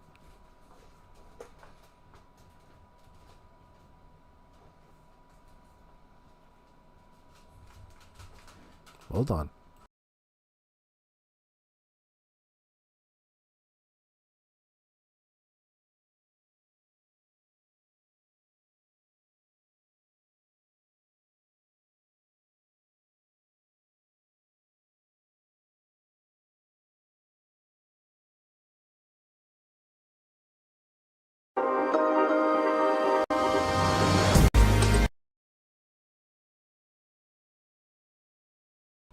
To pull up the global's perspective on things. We always trash the CBC. Global's a little different. Daniel Martel walks into the Pictou County Provincial Courthouse Monday morning, met by a symphony of shutter clicks. He's been charged with 1 count of assault, 1 count of sexual assault, and 1 count of unlawful confinement against an adult female between September 2024 and March 2025. The window of the charge, the multiple charge.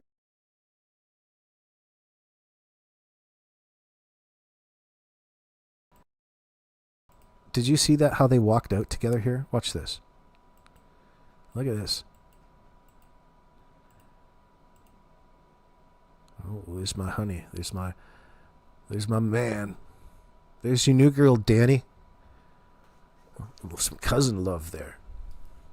Oh, I just appreciate your support in this time of need.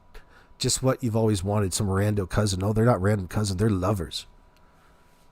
So close. I need to help you in every way I can because you've proven yourself to the world, Danny boy. September 2024 and March 2025. The window of the charge, the multiple charges that are before the... You knew that the camera was there. There goes another one of your little camera angles. Look at you side-eyeing the camera. She's side-eyeing the camera right now.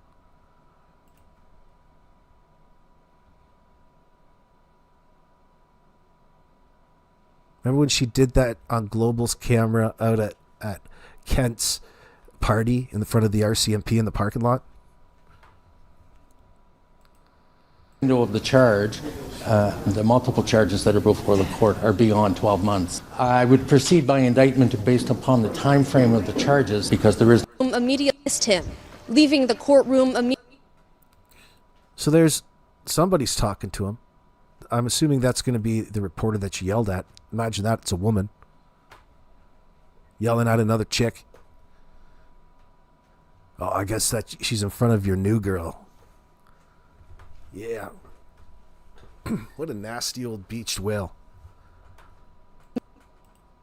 Immediately after, Martel declined media's requests for comment. Despite the heightened interest in this case, the Crown wants to remind the public that in the eyes of the court, this... Did you see the paparazzi? Did you see the paparazzi walking at a fast pace. Get a better angle. Look at them on the side. Yeah, get him on camera right there, like that. Right underneath your comments section. They're running up inside, getting the images. Fantastic job, guys. Didn't even dress appropriately for court, by the way. Talk about disrespecting the judge.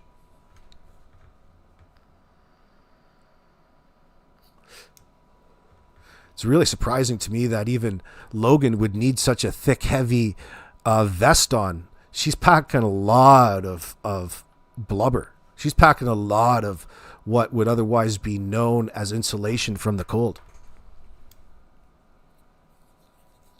Surprised. There's somebody for everybody out there. I'm not attacking her looks by any means. I'm attacking her choice of lovers, which is her own very own cousin. Disgusting. But she's got her wish after all of this time. No, there's no need to go behind closed doors. Now it's all out in the open. Yeah, it's incestuous, all right. They're French kissing in the car, buying each other, little surprises, little edible undies and things.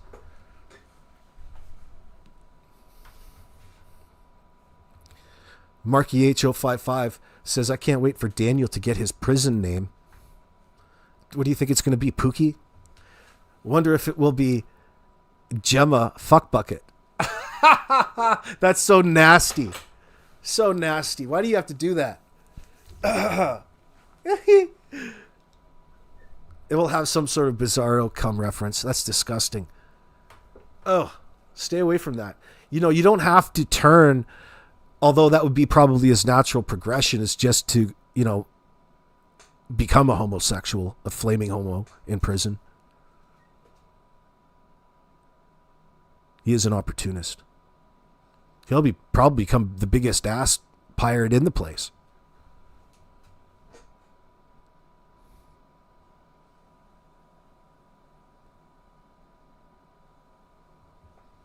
What are you saying, Helicopter Grandma?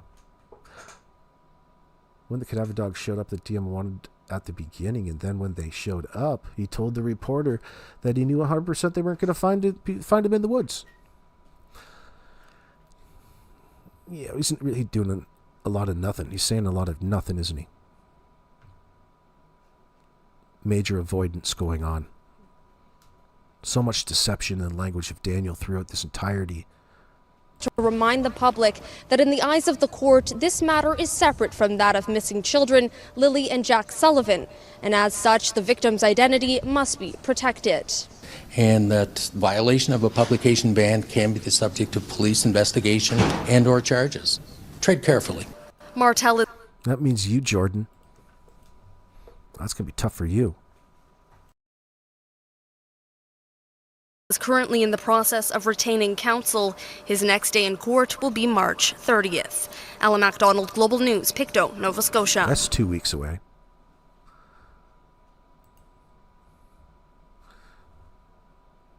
Look at the thumbnail. Action. Logan, your lover, pointing the way out the door. Should we go that way? Oh, could you tell me? How entitled? You don't know where the exit is? How about the same way you came in, you stunned cunt? Hey, stupid. Follow my lead. You guys on your way out to dinner right now, probably at old Tim Hortons. Probably going to share an apple fritter.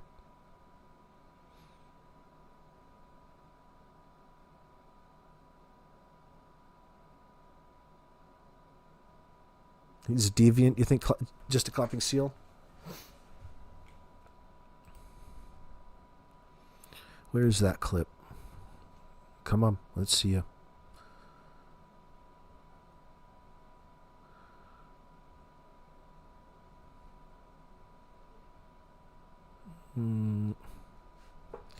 I said global.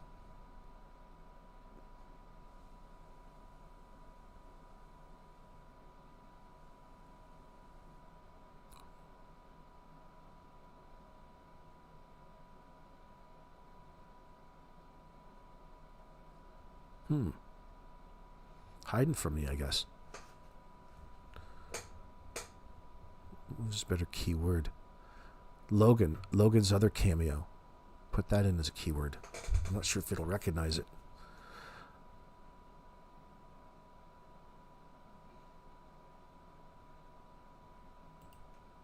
Crema yogurt, so creamy and indulgent.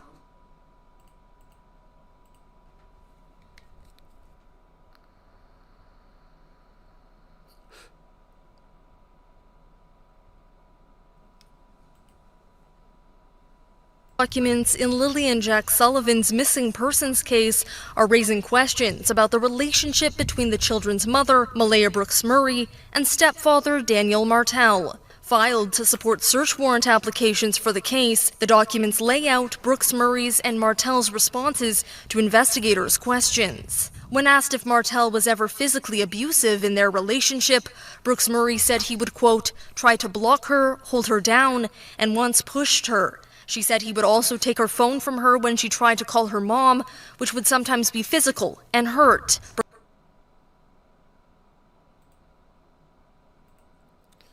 So anybody else? So this is pretty much how I feel that we're getting our information or our feelings from this unrelated case with Daniel Martel and an unnamed adult, being whatever details are behind this little segment of information that they shared. After RCMP probed a little bit, then they turn around, put it together, and came up with these charges.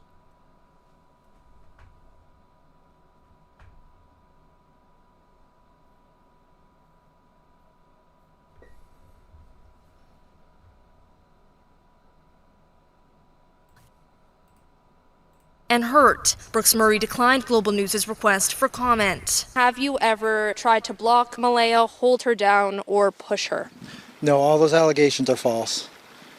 And as I said, it was just to paint me in a bad light. That's So Malaya herself is trying to paint you in a bad light? Hardly. Speaking like Ricky Henderson. He's speaking in the third person.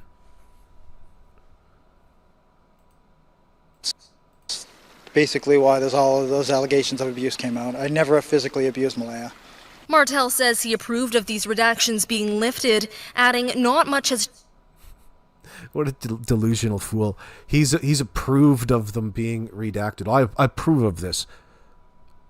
Like, he wants to insist that he has any sort of power when it comes to any of this. That's the game he likes to play. I don't know who you're fucking fooling.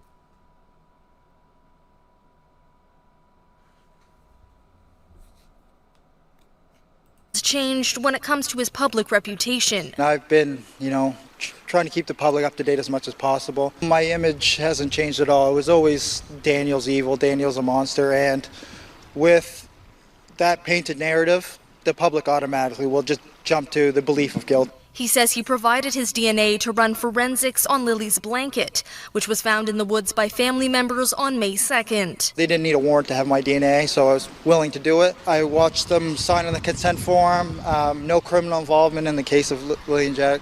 So it was nice to see that, that box checked for no criminal involvement. I signed my name on the consent sheet. Yeah. Cool J. Logan is like 3 kids. I think CPS should pay her a visit. How much time is Danny Boy spending over there with her kids? Huge red flag there. Absolutely. Children's Aid should be notified that Logan's new bedmate is none other than Daniel Martel, main suspect in a double child homicide and its cover-up.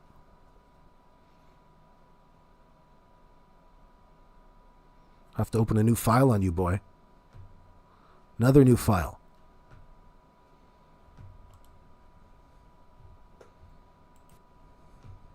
The disappearance of the Sullivan siblings is still being treated as a missing persons investigation, despite the involvement of major crimes. But when they do have a suspect and they dive into investigating that suspect or group of individuals, then it will pivot to a criminal investigation at that point. Yeah, that's right. Even his own kids identified his abuse toward Jack and Lilly. That's true, Meep. Sad.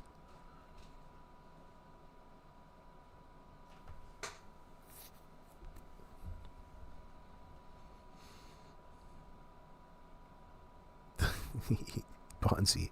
Yeah, we've seen a pic of voluntary forms. There's no criminal involvement box on it. Oh, yeah, it must have been checked. What an idiot. Hope is all we got. Hope is all we have. I wonder what their hearts are telling them right now. Donald Global News, Lansdowne Station, Nova Scotia. Case, they have the, intellect and professional training to do what they do. It's been 8 months, and I know a lot of people think that, the kids are not alive anymore, but I hold out hope 100%. I'll always hold out hope every day because there's no reason not to. Do you... That really sums up how he thinks about this situation. There's no reason not to think that they're alive? Are you a fucking idiot? That tells you exactly his level of parenting skills. You have no concern that the kids are dead, as if they couldn't feed or clothe themselves.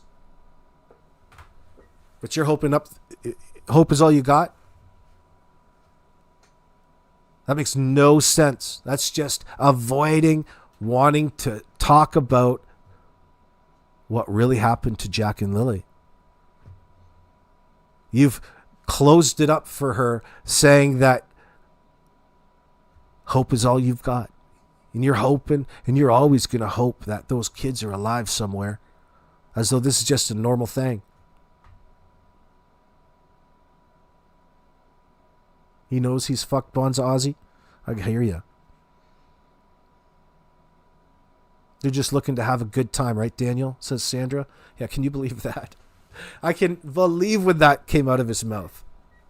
How many more? Man, just an endless flurry of red flags from these assholes. And all of it points to the same thing. Your culpability in this. Your lying. That's all of these things ever say, Daniel. And the only reason that you would be lying in all of this is to cover up what really happened to Jack and Lilly. Something that you don't even want to remotely talk towards. His orange sneakers are a perfect choice for jail. Well, he'll have to take the laces out.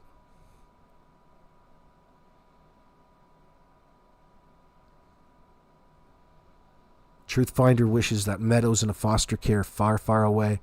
They love to play that in front of the cameras too, how they're being careful because they don't want to, jeopardize their chance of getting Meadow back in that sense. It's just nothing but a game that makes absolutely no sense and is never explained. Just, they've come up at this point, this juncture, there's their own lingo and their own rhetoric they keep coming back to and referring to. The rehearsed, scripted narrative. Think it's criminal? Yes. But it will not pivot to a criminal case or a criminal investigation from a missing persons until they have a suspect and they're going to be investigated and then, formally charged. Do you get any sense from RCMP that they believe this is criminal? Yes, but they don't openly share that or talk about that concept with me. That's pretty limited. They use use the least amount of words they can to convey what they're trying to get across or questions or... Thank you, Brookie. Thank you it's for that usually super me who tries sticker. to dive in depth with them, that. but they're Brookie cookie butter. pretty tight-lipped on everything, and they should be.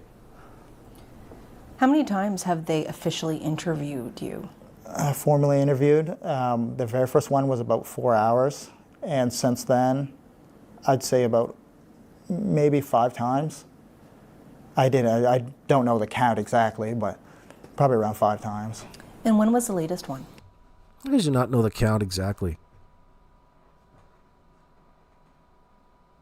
Oh, I don't know it exactly. Just wants to dismiss that. No, it's significant. How many times? That way we know about how many hours of interview tape to go through. The latest one would have been, that would have been on the blanket. So, and the actual formal interview for that wasn't very long. That was probably about 20 minutes. But the amount of time I spend with them is a lot because we go over a lot. It's just me asking questions and how can I help them, and so it's usually like an hour and a half to 2 hours. I only plan on being there for 20 minutes or whatever they have to do with me, but it's just like we just keep talking. And so when you say interviews, that would be recorded, on the record interrogations? Yeah, that's the audio recordings. There have been allegations from Malaya's friends and family that you were abusive to her. Were you? No. Look at that residual head bobbing. That residual head bobbing. Even the producer, the dude who's doing the editing. Oh, look at how fantastic it is. They've got like 6 cameras pointed at you just to have that extra angle. No, it's not true. Oh, I've got this. Yes, this head bob. It's so crazy. It's so ridiculous. What are you hiding? What are you hiding, bitch boy? I bet you we know. Watch his head bob. This guy right here gets the close-up. See the guy in the back on the right to Daniel sitting with the camera and the audio microphone over his head? Oh, go for the ultra close-up on this one. He's noticing the head bobbing. He knows you're full of shit. And there's another fucking guy right here. Those cameramen deserve raises, those 2 guys. Fantastic job, gentlemen. There have been allegations from Malaya's friends and family that you were abusive to her. Look at, he is just, he's vibrating. He's like his own little Wi-Fi right there. He already knows the question that's going to be asked. No, none of it's true. The head bob while your head shaking side to side. There have been allegations from Malaya's. It starts. There has been allegations. Oh, those allegations. Yes, it starts right at that. They even got a little mark here. 653, 654. There have been right allegations here. from Malaya's friends and family that you were abusive to her. Were you? No. They said that when she moved in with you, she cut off all contact with them and you monitored her phone. She also monitored mine. We both had the same password. They got you in a little kiddie chair there too, by the way. You know, you didn't have an adult-sized chair?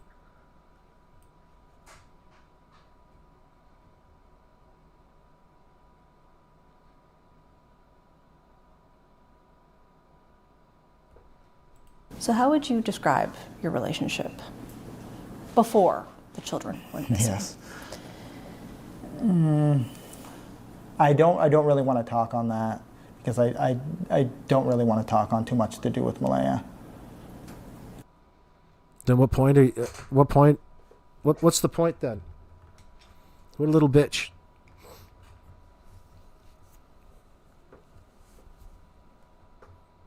Ooh, talk about avoiding that question.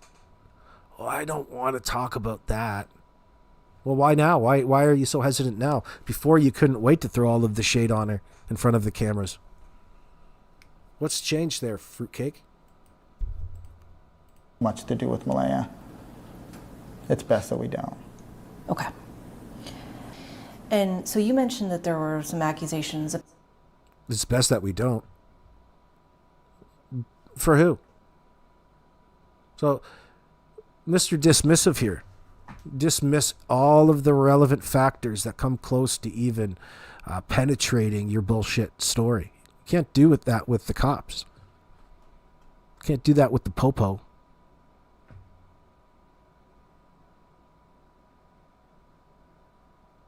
Tambourine says, did you tell her that you could only have one friend like you did with her? Danny, you're controlling beast. Is that true? Yeah, I sense that. He's controlling. You only allowed her to have one friend? You're only allowed to have one friend. That's me. Lucky you.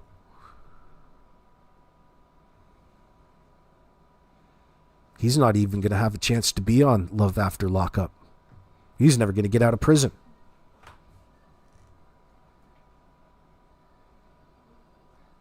Hell. 2 hours, 12 minutes, friends. We're out of here and we're back tomorrow. We'll continue the discussion. We'll continue the talk. Maybe we can dig up some more information before that point in time from Anita. But thank you guys for sticking it out this long.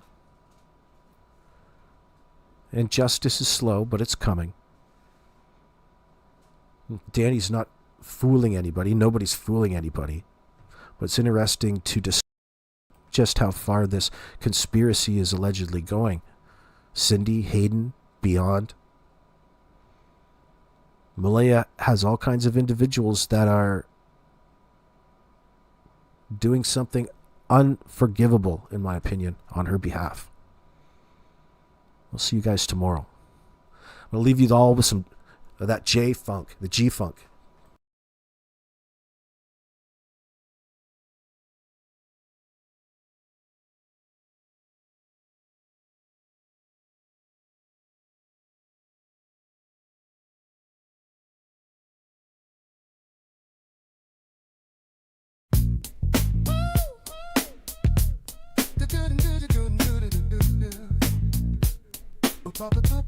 About your past drug use.